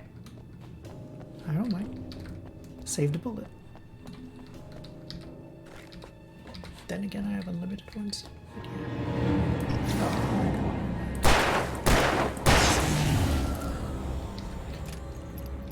That could be... Oh yeah, it was on a table right there. You're completely right. I zoned out on that. That's right. What's a transformer yard? I only know imperial yards. What?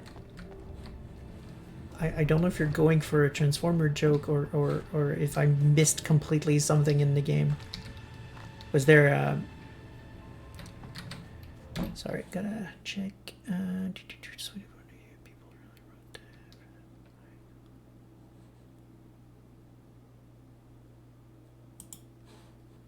Yep, apparently the not the spam, but the filter bot did not like the fuck you, so yeah. I'm okay with it though. I've allowed the thing to go through. Don't worry about it. Like, if you're just gonna give me a bunch of guns right off the bat, like, why do you even take the time to remove what I had? I mean, I get it, like, it's still fewer ammo and stuff that I used to have, it's, you know, but also, you know.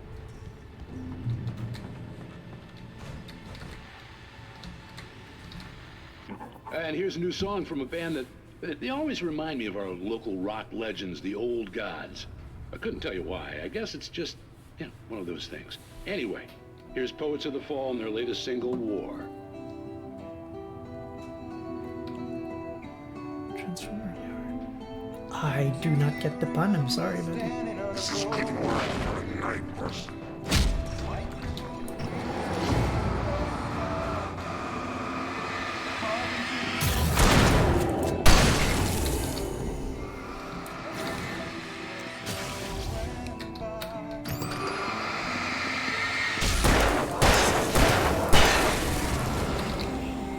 I've seen you moving like that.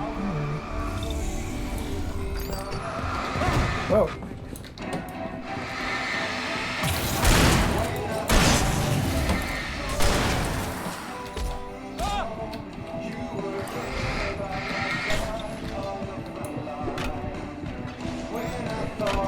Do I have... Yes, I do.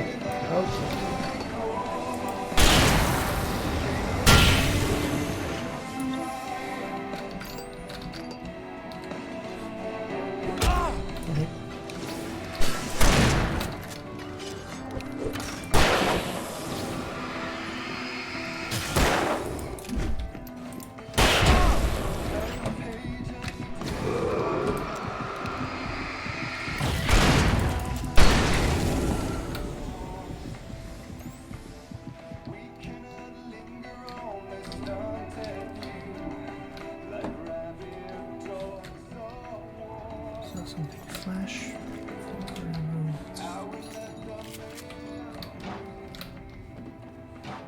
feel like I'm getting the hang of this. Like, getting a better feel of where they're going to spawn and attack in my back.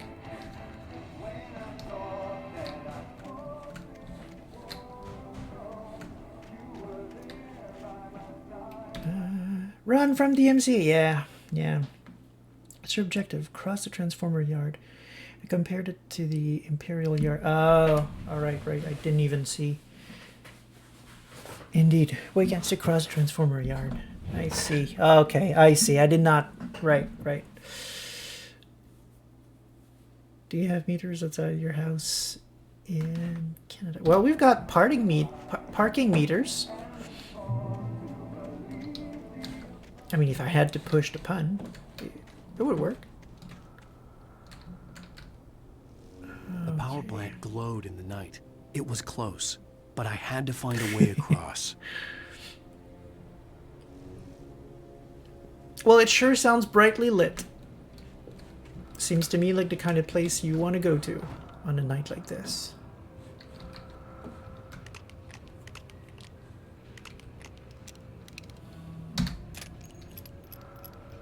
Ooh, hello. Oh, yeah, but I don't think they mean the same thing here because we're getting close to her lair. Weaver's lair, not Jaeger's lair.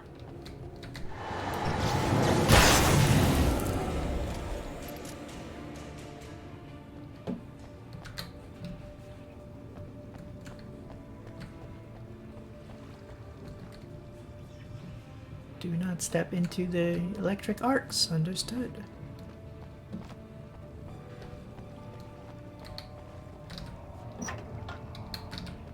What does that do? Okay.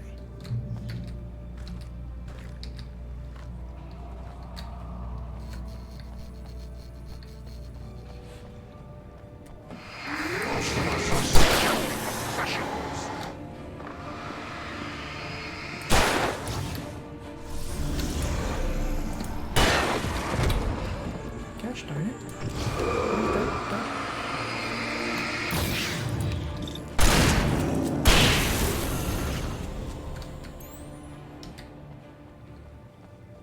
That does not look safe.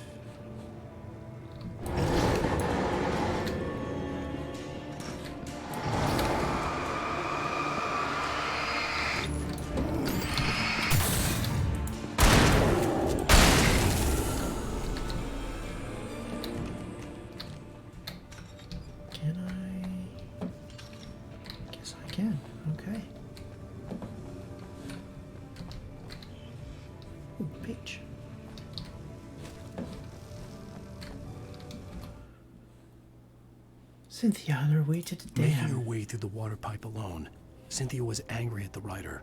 Foolish young man, taking unnecessary risks. And the way he broke the rules. Didn't he understand what was at stake? Since the terrible days in the 70s, she hadn't wavered once, as hard as it had been. She was tired of protecting the town all these long years, and now only wanted to rest.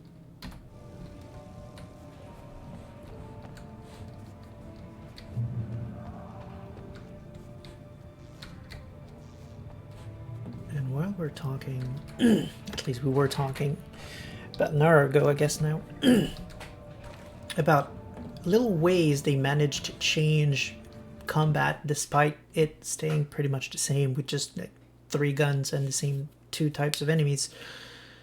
Like, this is a much more claustrophobic approach. Like, it's no longer like a big forest or a big town.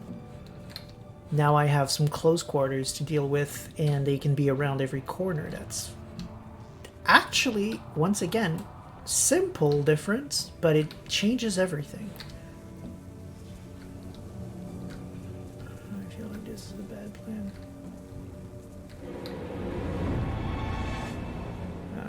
Great.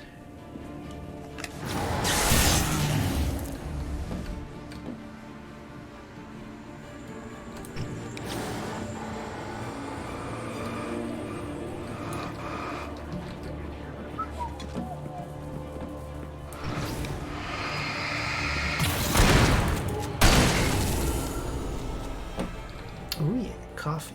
Priorities. I got y'all covered. I know coffee is more important than my life. Trees, up to code. No, yeah. Yep. Oh, hello. There's something up there.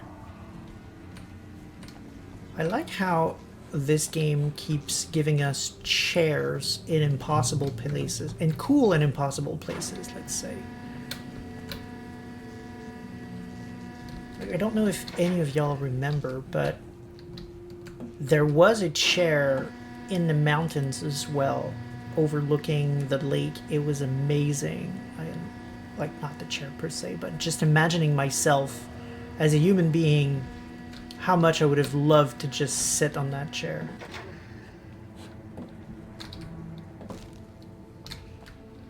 Let's see. Well, you know, that's not a bad view either. Whoever is putting those chairs up knows what they're doing. Oh, is that? Oh, that was the right way. You know what? I'm okay with it. I don't need to backtrack that much. No one said authors had to be knowledgeable about everything. Fair enough. The story I had written in the cabin had come true. Touched by the dark presence, I had written a horror story, but the end was still missing. The story was incomplete, and the last unfinished page of the manuscript still sat in the typewriter in the cabin study. If I could get back there, if I could read the page, then I could write my own ending to this story and save Alice. You see there, that's where I start reaching more towards Tara's point. He says he wants to go back to the cabin and the typewriter and finish writing. But he's the one who wrote that Zane got him out of there. If all you needed to do was keep writing, what's happening?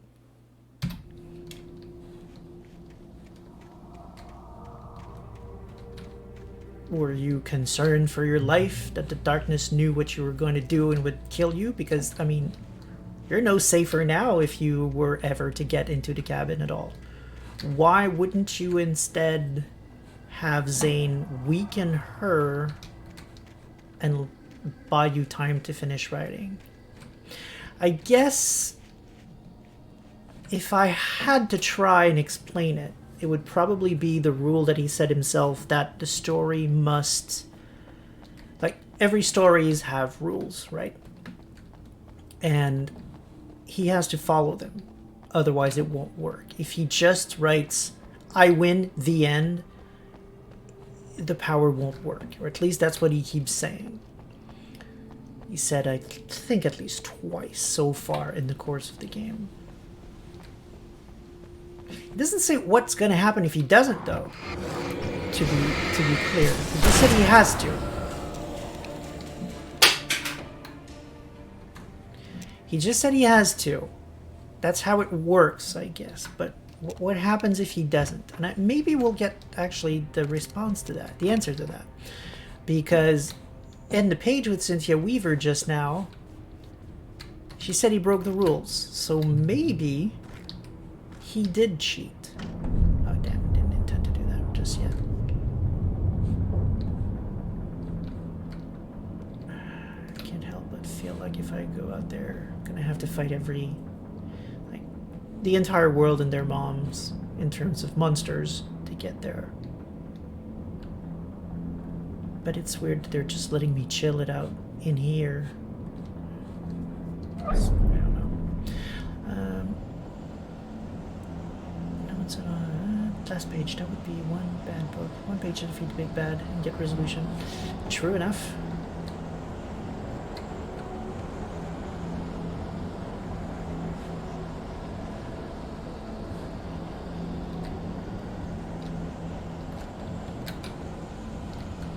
Oh.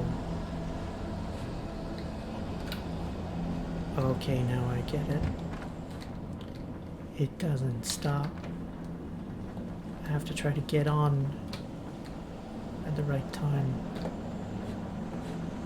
Okay, well played, Wake. Well played. Aha! I thought I saw a coffee in there.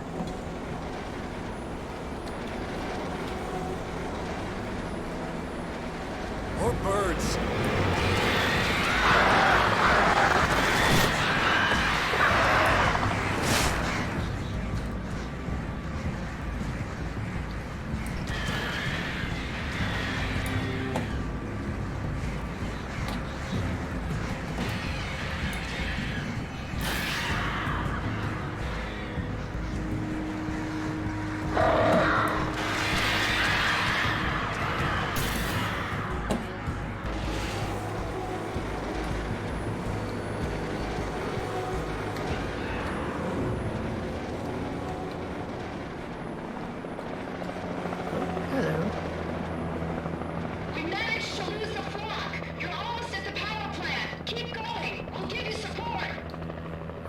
should be another interesting approach to the game. Like,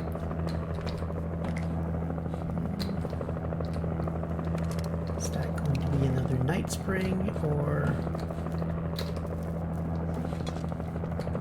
let's see, Night Spring it is. Are we men dreaming of being butterflies, or butterflies that dream of being men? Such philosophical concerns are by necessity abstract. And yet, some of us can find concrete proof of the nature of our existence in Night Springs. Tonight's episode, an absence of creativity. Hello, Martha. What did you want to show me? Oh, Lydia. Thank God you're here. Please, it's in the basement.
What an episode.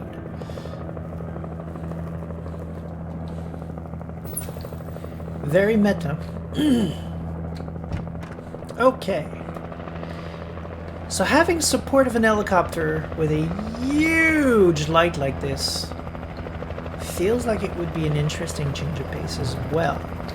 They're trying a couple new things and I'm liking it.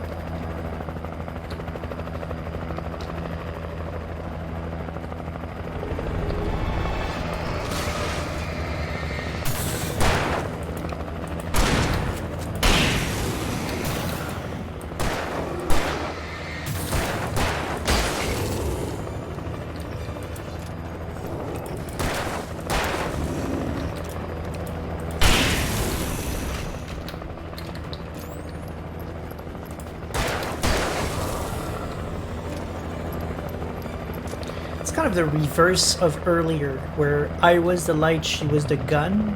Now she's the light and I'm the gun. I'm digging it. I'm digging it. I guess I'll have to take back the comment that I made all of these weeks back when I said there wasn't enough variety. Like, it's not necessarily that it's not true. There's still just like these big enemies and these small enemies, but they do manage to keep it fresh.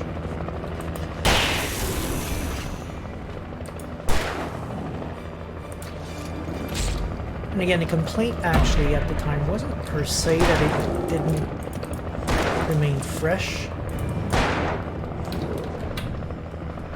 It was more that they kind of had to beef up the same time. It doesn't work too well. Okay, I had enough time to regen a little bit. They were trying to beef up difficulty by having enemies just kind of spawn everywhere instead of having more elements to hook difficulty into, like different kinds of enemies, different kinds of powers, and everything like that. So that complaint remains a little bit, because they're still kind of just spawning in my back and that kind of stuff. But they're doing cool things with the combat, and I'm having a lot of fun.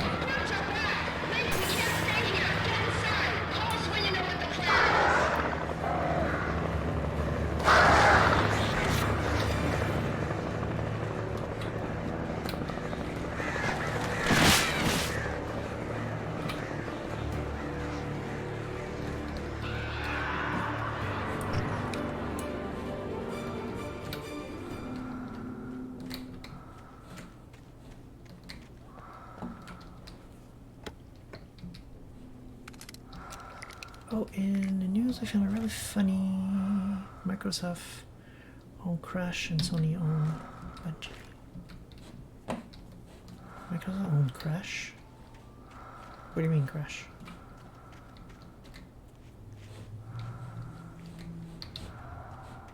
The character Crash Bandicoot, you mean?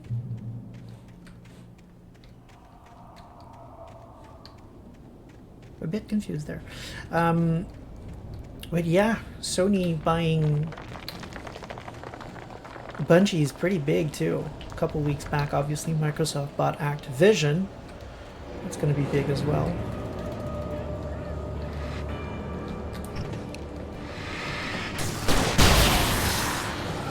Damn it, that happened again.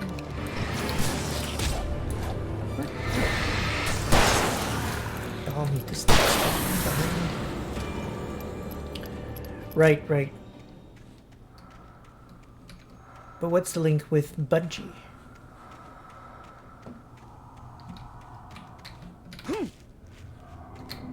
Right. Oh, I see. No, okay, I got it.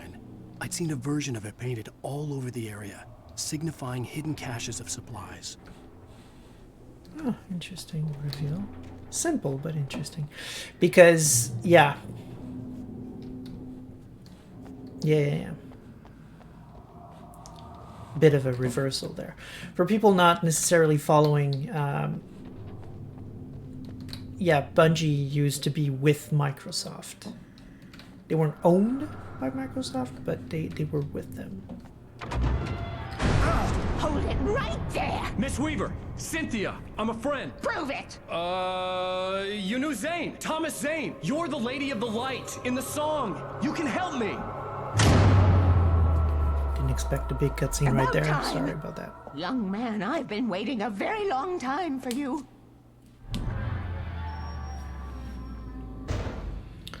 So Bungie essentially kind of escaped Microsoft and thought that they would get a better deal working with Activision, and that turned out to be a miserable time as well. I would highly recommend, I don't know if I talked about that book before, but Blood, Sweat, and Pixels. It's a really great book, and it's talking about the development history of a lot of games, and I think it wasn't Halo, it was the other game, Destiny. I think it was the history of Destiny that they were talking about, and they went into a bunch of details about how horrible thing was essentially with Microsoft, and then it just got worse with Activision, of course, because Activision are Activision, and I'm not going to go into too many details, but you know, I worked there for 5 years, so I could, but I won't. But I could, but I won't. But yeah, and it's interesting now that they've been bought by Sony, which I dearly hope is going to be a better partner to them than Activision and Microsoft were, because it's a damn good studio who created whole cloth some amazing IPs, and I hope they finally found a home where they can just stop dealing with all this politics, let's call it. So the office politics and corruption and terrible human beings behind.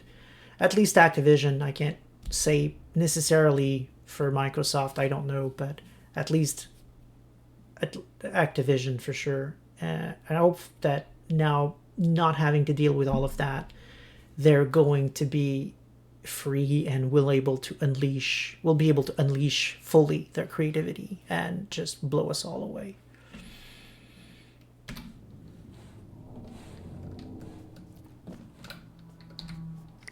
And I'm just gonna loot all of your resources here, ma'am. Hope you don't mind. You don't need it, right? It's not like, you know, you're It's in the well-lit room. Excuse me? What you'll need to drive the darkness back. The well-lit room is at the dam. I built the room to keep it safe. Will it help me find Alice? Will it get me back to the cabin? Fine, let's go. I can get my friends to come back with the helicopter. Oh, we won't go outside. Never at night. That's rule number 1. You've been breaking the rules, young man, and where has that gotten us? No, I have a secret route, a lit route, an old water pipe. Something was damaged at the transformer yard. It's draining all the reserve power. Without it, the pipe will go dark. The power to the yard must be cut. Let me guess. You want me to do it? Young man, you're the one who likes to break the rules. I can't be outside in the dark. The kill switch is outside. Darkness waits in my dreams. I miss you, Tom.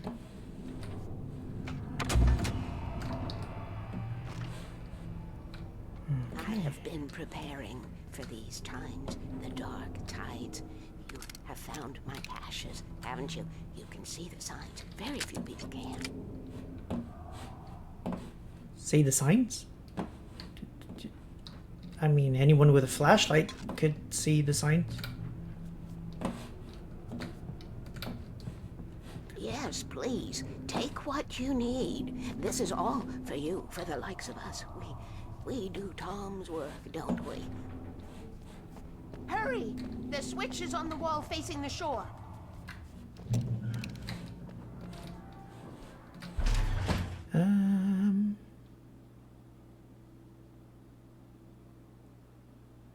Yeah, I know she never did, but why though? She was with me and she had a flashlight too. No matter, it's okay. So, okay, where am I trying to go here? Oh, it's open now. Okay.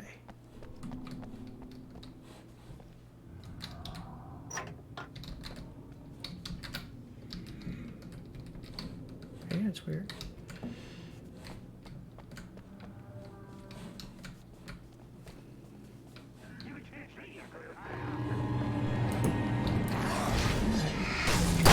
There.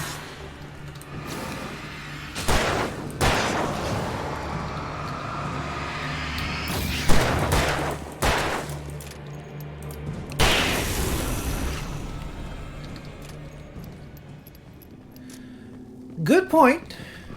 For sure, that could be it.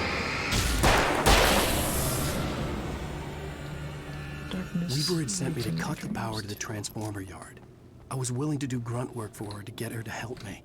I hoped Weaver was dependable. I'd stumbled into this crazy world a little over a week ago. She had been living this insanity for decades.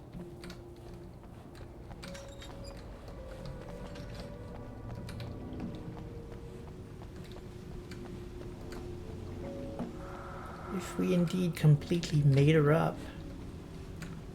Rule number 1, never go out at night. If we indeed completely made her up, that would track.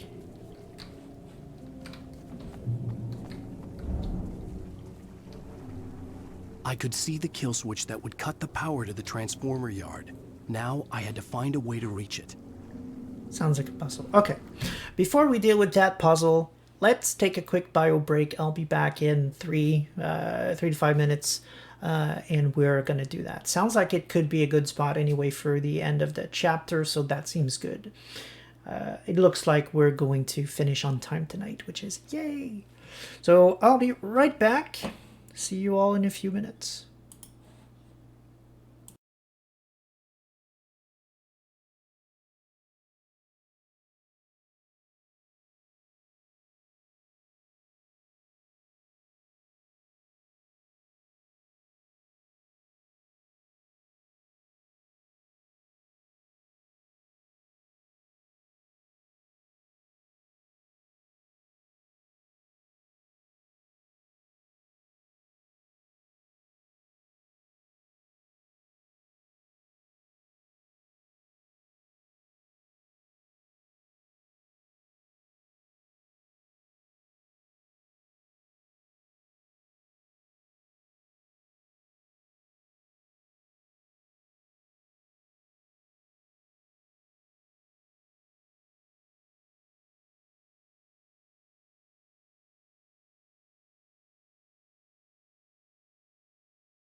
Okay, and we are back.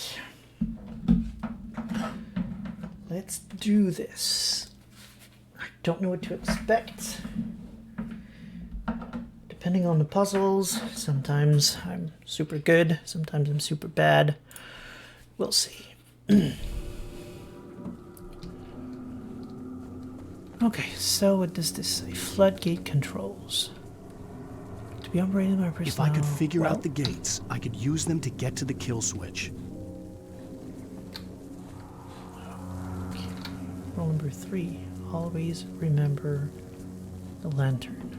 Okay, I don't think I saw rule number 2. Might be down here. Okay, so essentially, it seems like we want all 3 of these bridges out at the same time. Rule number 2, keep the lights on. Okay. Shouldn't be too difficult.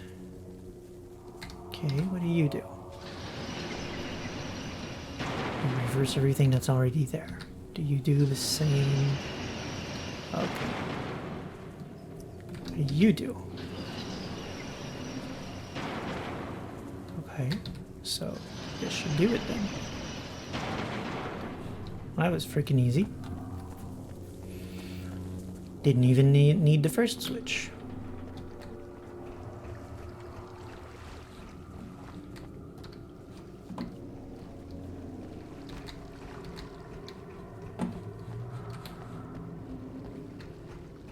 Yeah, I agree. Could be that I was just lucky, you know.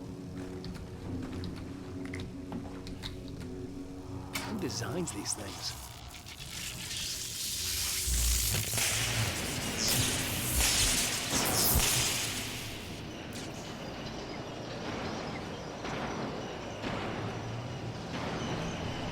The transponder yard went dark and dead.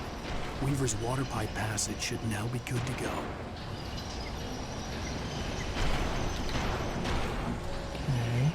Okay. Maybe it's because we're on easy difficulty. I don't know, but yeah, that was ridiculously easy.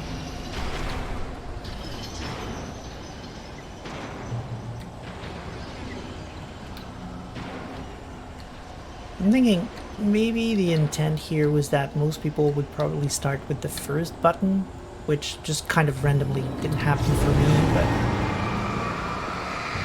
normally is what I would have probably clicked on first.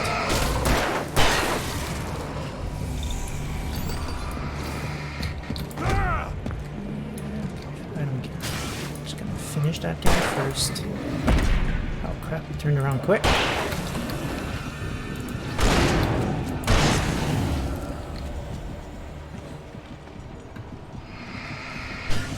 And we're literally out of bullets. Huh, first time in game we're out of anything.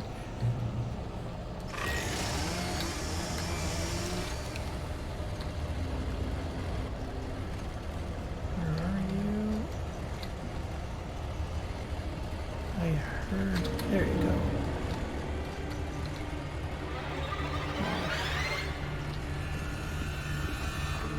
Nowhere. Goodbye.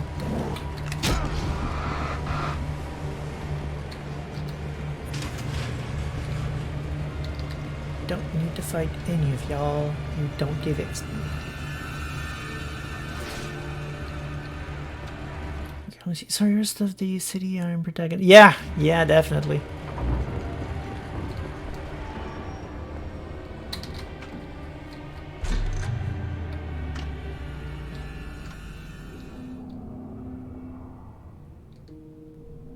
This way, young man. Follow me. Come, the pipe's empty now. We're ready to go. I meant specifically This way. We revolver, need to go. but yeah. I knew them both, Tom and Barbara. I had such a crush on him. Such a beautiful man. I was jealous. There was a part of me that was maybe a little glad when she had the accident. And then Tom started writing and woke the darkness up.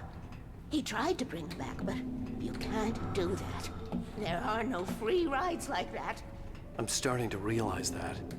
In that case, young man, perhaps you're a smarter man than Tom was. The witch looked like her, but it wasn't. Barbara was sweet. He didn't understand until it was too late. He tried to undo it, wrote himself, her, everything he'd ever written out of the world. Oh, he was so famous. And afterward, no one knew. Oh, Tom. He left only one thing behind in my care, in case it happened again. Insurance. He trusted me, or perhaps used me a little. Tom knew how I felt, knew I wouldn't refuse him. I built the well-lit room and put it there. It's been waiting for you. We are characters trapped in a story you have written, and none of us will survive to see the end. If the darkness isn't stopped, she'll twist the story to her own dark ends. How do you know all this? Tom, I don't think I can survive with 8 bullets. He still talks to me, you know, in television, from beyond, from below. We have both been touched by the darkness, young man. He saved us both with light, but the darkness stays with you. Leaves a stain. This pipe will take us directly to the well-lit room. Okay, I need to call my friends, tell them where we're going. Hello? Al! Barry, we're headed to the dam in one of the pipes. Meet us there. Okay, I'll tell Sarah. It's Sarah now? Whoa! No! For the sweet love of... Barry! Barry! We gotta go see if they're okay. They're probably dead. You must reach the well-lit room. This is no time to be a selfish idiot. That's my best friend.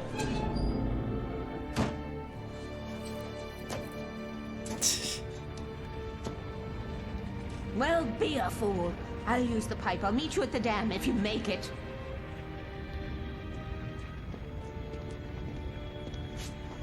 I guess she's not gonna kill us. At least I didn't have to worry about her. She knew how to stay safe.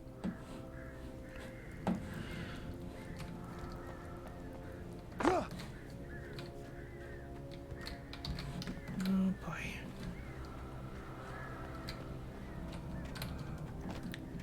So we're pretty low on ammo and back in the wilderness.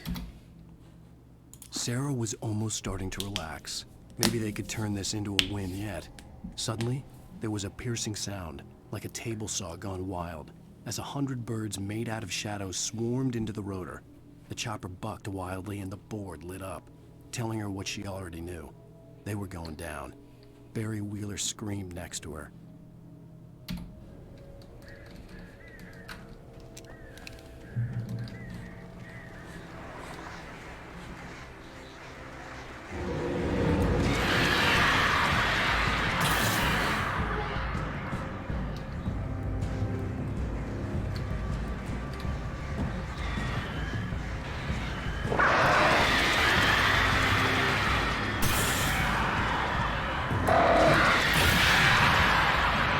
Hopefully the biggest bads around here will be birds, and all we're gonna need are some batteries, which we've still got plenty of. Any bullets? Yes. Nice. And more shotgun. Right. Confirming that the right call was to keep the shotgun.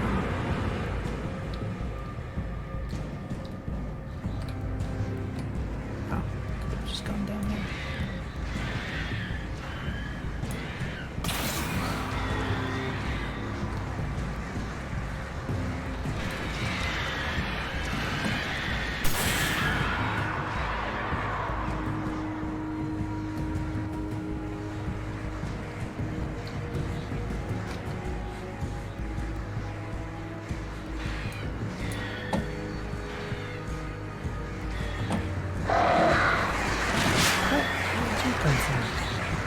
I'm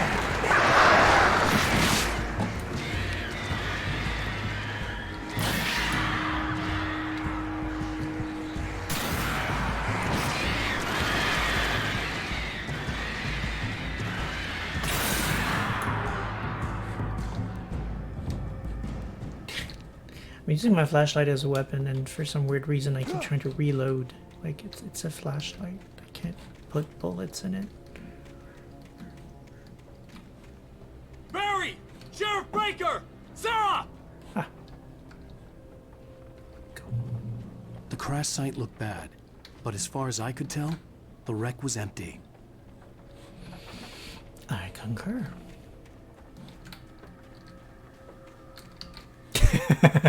Whoa, whoa. I saw a prompt flare. Okay. Now with that attitude.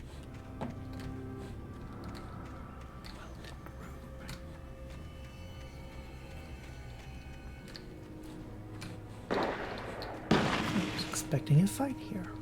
Barry! Barry! Oh! Keep shooting! Over I see here! them! Get ready, Wake! Hang in there, I'm coming! Get the hell back, you freaks!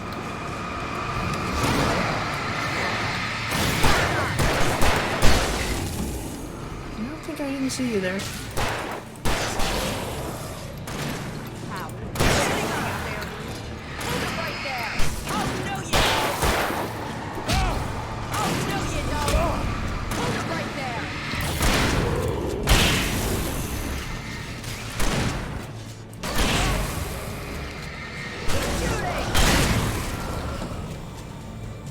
You know when to make an entrance, Wake.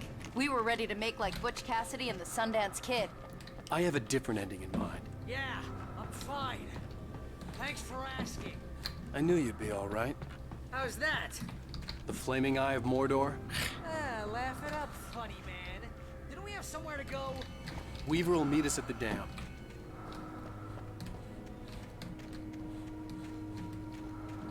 Bit surprised they took this turn though, because I was really agreeing with the chat there that Weaver was getting sketchy.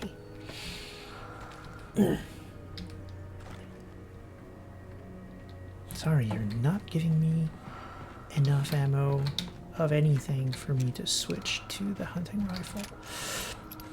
I can't risk running out of ammo.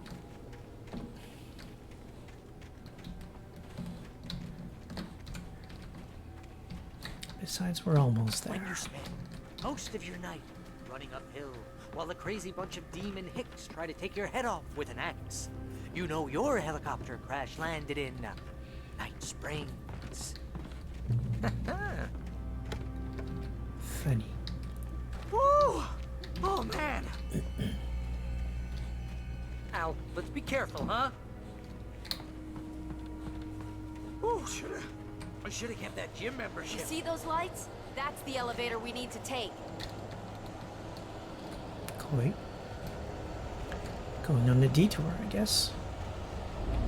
You can't beat a good mind. What the hell is that thing? It's everywhere! Oh, crap! There's more than one of them! Nothing moves like that. It's impossible. Ah! Impossible stopped a long time ago.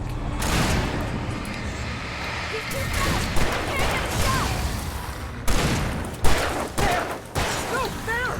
Al, they're all over the place! They're dead. Don't worry, Barry. I got you, boo. Was that it? Are we safe? That was... wow. I think we're okay. We literally fought two of those Hey, Al, I got a together, bad Sarah, feeling. earlier on. Let's keep our eyes open.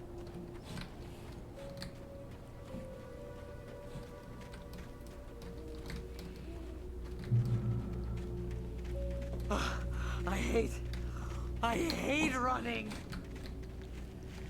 Taking her from... We know that. Thank you. Wake, call the elevator. I'm keeping watch. I think I hear something moving around. I'll do that, but coffee first. Okay. Starting to be a bit more comfortable in ammo. Like a true American that I am.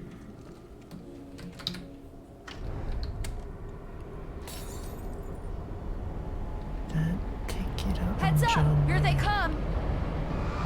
Oh no! Sorry, Oh no! once again, I'm not following. Coming! We have to hold them off!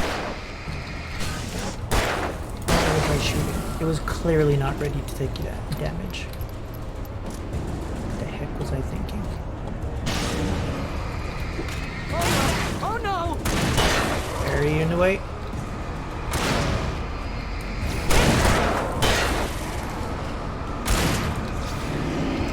Right there! I swear this is the slowest elevator in the world!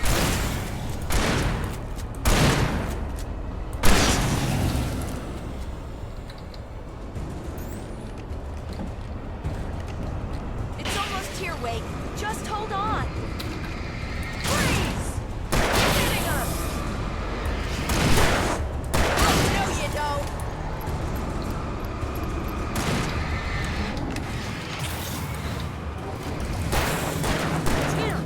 Let's go! You're hitting us! Freeze! Fight him off! Come on, Sarah. Come on. It doesn't need to Ow, die. hit the button! You're next to it, Barry, for God's sakes. Come on. Always coffee first. Yes. Hey, Stanil. Good to see you. We're almost there. There's an entrance into the dam at the top. What's the plan, Wake? Well, Weaver's crazy, but she's got something Zane left behind. Something to fix this. Gee, could you be a little more vague? Thomas Zane? Seriously? Might as well be Paul Bunyan or Bigfoot. Yeah, well, he was real.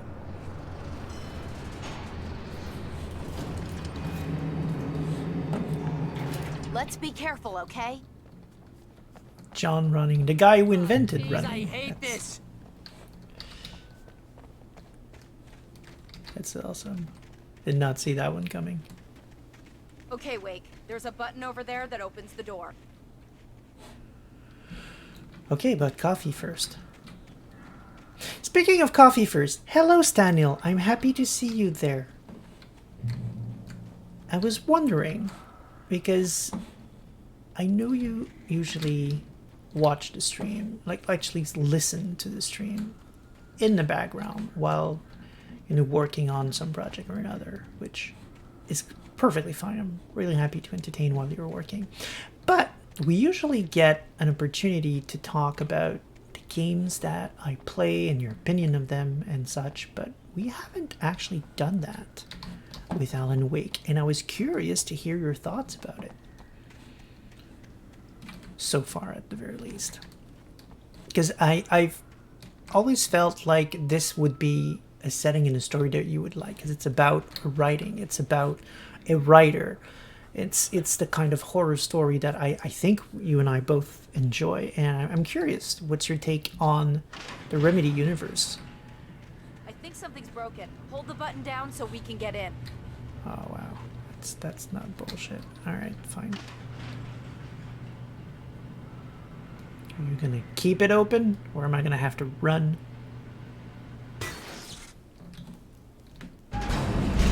There you go. Wow. Ow!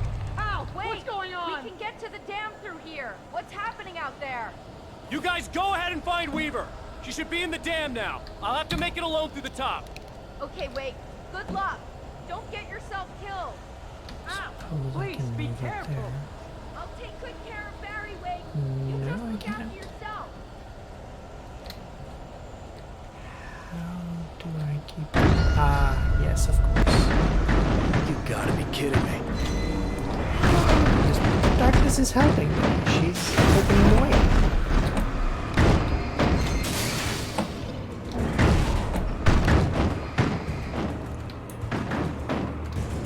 You complain too much. Like, darkness is being kind and helpful, and you're just like, I can't believe this. Down, boy. But yeah, Stanil, if you're reading still there or in front of your keyboard, I'd be curious to see what you think of the game and the setting overall. I look forward to your thoughts on that and on Control as well, which is even leagues above this one, so much better. And this is already very good, so, you know.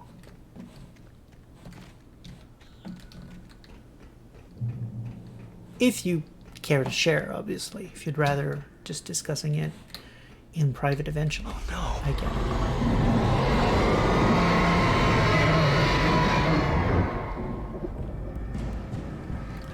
Alright. Seems to work. Y'all just kind of spawned, didn't you?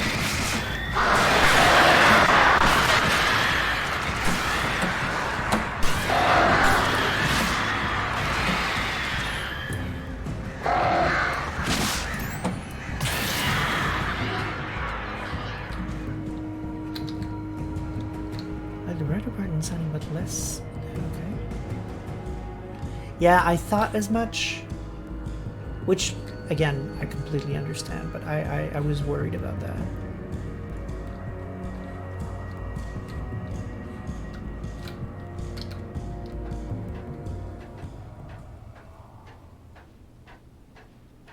It's a bit sad though, because I'm pretty sure you would have loved it if you'd have been able to keep up from the beginning, but it's a hobby or a job. I was ridiculously outnumbered. The searchlight could even the odds. Searchlight? Ooh, hello.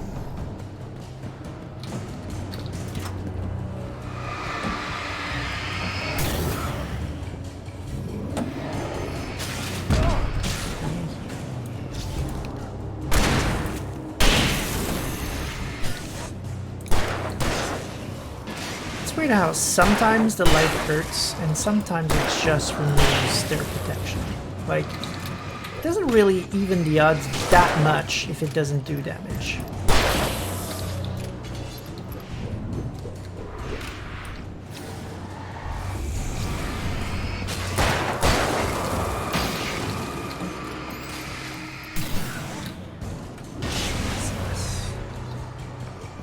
Am I supposed to hold my ground or try to make it?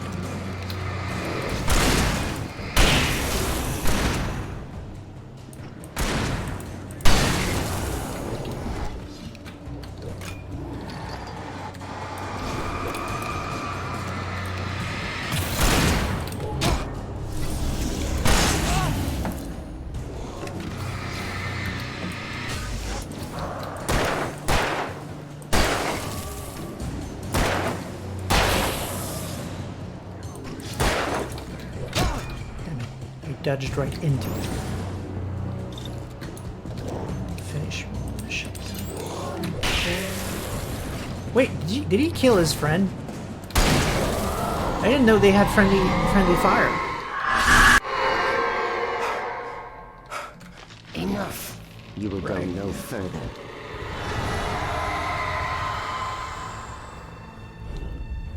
I admit I had not. Stop now.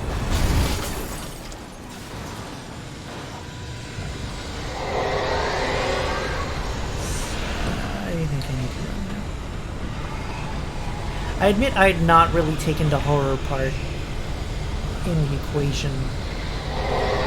Horror doesn't really affect me much anymore, so I tend to forget it's not everyone's cup of tea.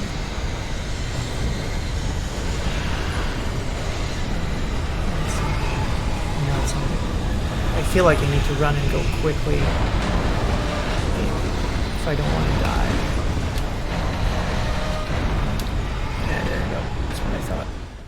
Okay, so I can't waste any time. Whoa! No! Damn it. Starting me here, that's a bad thing.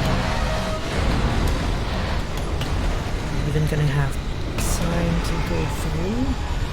Okay, we made it on this one.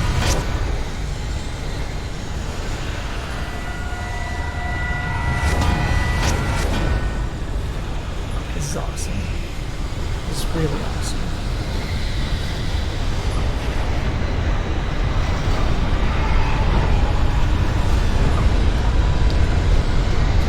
Come on, take a coffee. We all know it's gonna happen.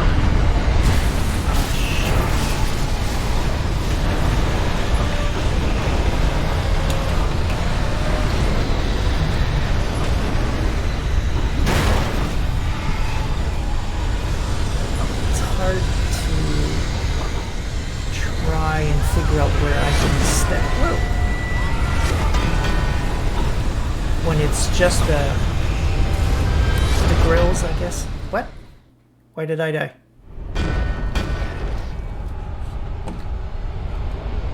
Don't know why I died. I was running.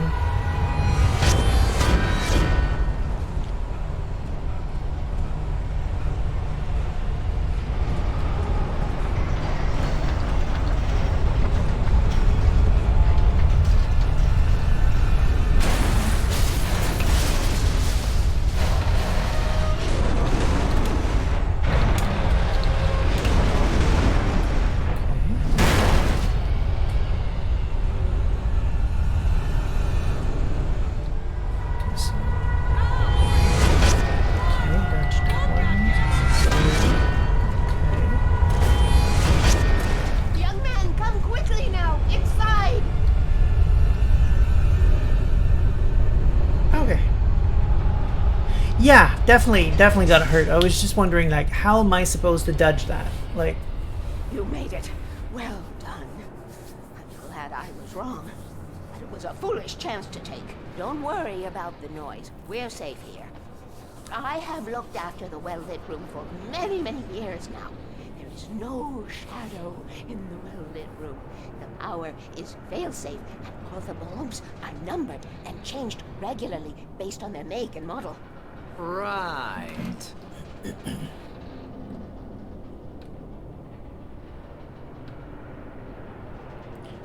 because the game gave me the impression that going fast was the solution, but when I actually stepped back... There's an old army base at Rainbow Point, north of here. It was active during the Second World War. They operated here back then.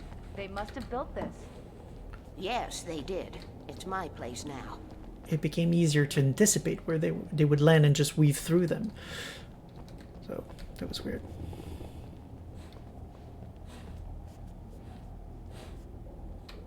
Oh, y'all waiting for me to do this? Okay. It's your place, ma'am. Just saying. And she's the one who actually... And I won't need to worry about the room anymore, because 6 and 33 and 118 need changing soon, and I don't want to climb up the ladder to change them because it's very late, and I'm tired.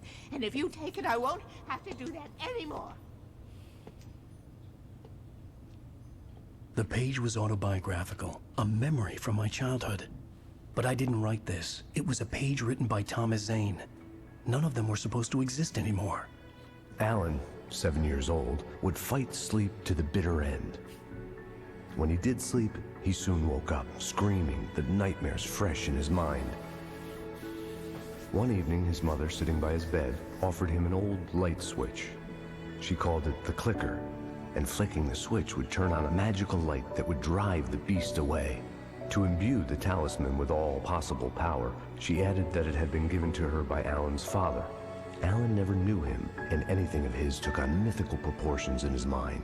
With the clicker firmly in his hand, Alan finally slept like a baby.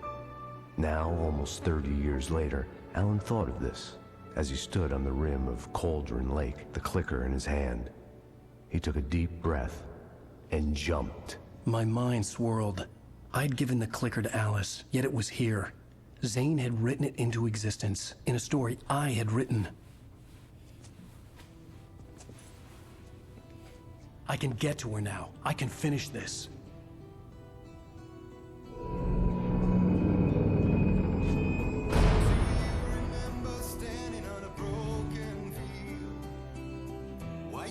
Interesting.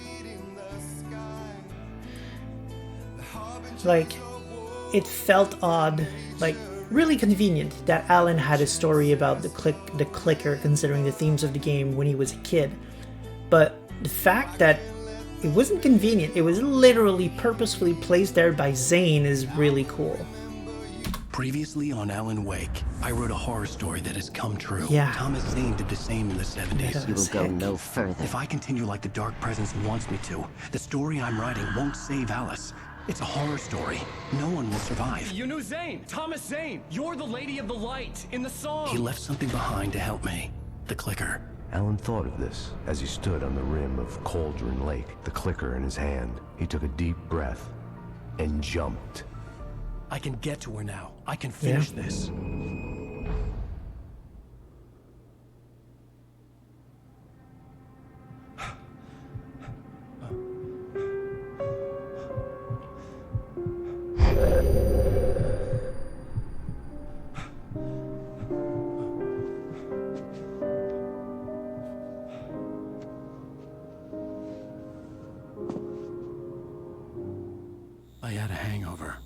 My head was about to explode and the light hurt my eyes.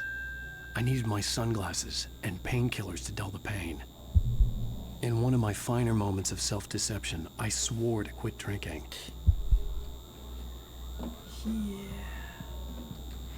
Alright then. However, this is a new chapter, so I feel like we're going to be stopping there. We're almost at 10. Sounds like a good time and a good spot to stop. Which is good news, because we're starting the last chapter. I don't remember if it's long.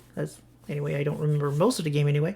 But it feels like so far we've been able to do one episode or an episode and a half per evening, so pretty sure next week is going to be the last time we're going to be playing Alan Wake. I don't think we'll be playing the DLCs. I don't remember them being particularly relevant.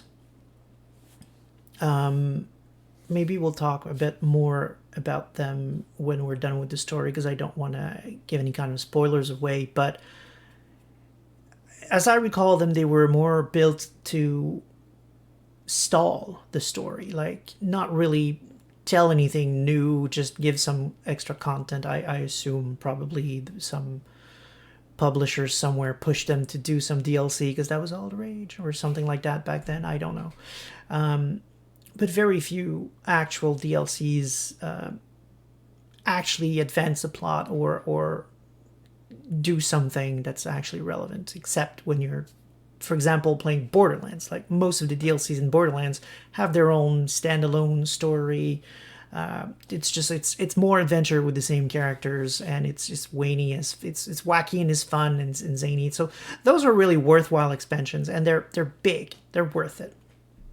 Alan Wake, unfortunately, as I remember them, the DLCs don't really add much.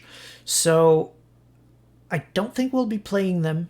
I think we'll be jumping straight to Control when we're done with Alan Wake Remastered. Correct. Absolutely. Yeah. The DLC for Borderlands is so good, one of them is actually getting a full-blown sequel. I forget the name of that DLC. Tiny Tina's something. It's essentially your characters playing D&D, but it's B&B. It's Bunkers and Badasses. It's a amazing DLC. Probably one of the best DLC for any game ever produced. And now they're taking that concept and making a whole game out of it. It's just, I look forward to that game so much, y'all. Seriously, I've rarely had as much fun playing a video game as I did playing the Tiny Tina DLC of Borderlands 2. So taking that and making a whole game out of it is just amazeballs. Like, I don't know if we'll necessarily be playing that on the stream. Maybe one day. Who knows? If we run out of horror / dark / World of Darkness type games to play, which sooner or obviously is going to be the case. I guess one day we'll get there. Potentially. We'll see.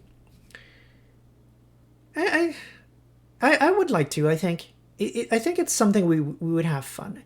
So far, we've mostly been playing darker games. Tiny Tina is much of a lighter phase. I guess I would have to probably rush through at least Borderlands 2 and yeah, the original DLC, which I suppose could be fairly quick to do. If I boot up one of my high-level characters, yeah, I could boot up a high-level character, play on normal difficulty, and just go through the story, which is ridiculously hilarious on its own and absolutely worth playing. I guess we could probably manage to go through the main campaign and Tiny Tina in a couple of weeks, like maybe 5 or 6, give or take, altogether, and then go through Tiny Tina's game. I guess that's something we could do. Yeah, I'll think about it. I think that's fun. We could. Sure. Why not? Why the heck not? That could get weird for timing. I guess we would have to stream Discord through the Twitch so that people can also hear you, because if we're talking and I'm the only one hearing you, that's just going to be super weird for everyone watching. And if we're chatting, then we're not going to be timed. That's really weird. It's going to be weird. We'll figure something out. We'll figure something out, but we could probably do a decent party and just play through, I guess. Yeah. I would have to set up some ground rules, because I'd have to make sure that all the important stuff happens on the stream so that people watching either here or on YouTube get to see the good stuff. So we'd have to be super careful not to trigger things too early or break the script and just skip parts or things like that. But yeah, I'm sure we can get something going. Yeah, I'm not too concerned about that. I'm pretty sure it would be easy to set up. The concern here is whether or not you would be up for it. Like, that means the whole world gets to hear you and Tara talking live. That's not something I want to impose on anyone. It's pretty long, yeah, but if I'm high-level character, we can probably breeze through. I remember playing it a couple of times with some of my friends, almost in a loop for several months. And sure, it's a pretty long game, but when we know when we're going... Fair enough, Void. True enough. I know you were streaming before me. That's a very good point. That being said, I didn't want to take for granted that you'd be okay with it. And if Tara also wants to play, he seemed to be lenient towards that as well, looking for partners and that. I don't want to impose that as well, but it would have to be. We'll figure things out. We'll talk about it. We'll figure things out.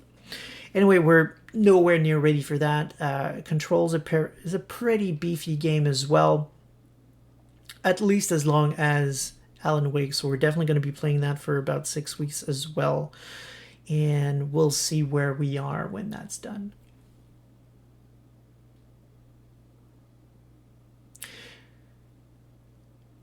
You know what? That makes sense, actually, because... I mean, to know who the characters are would be important a little bit. There are going to be some references here and there, but we can probably just talk about that and fill people in. Probably playing at least the DLC then. Yeah, we could skip, I think, Borderlands 2 and just play Tiny Tina's DLC so that people get the feel of what they're dealing with and what that story was. And that's probably much faster.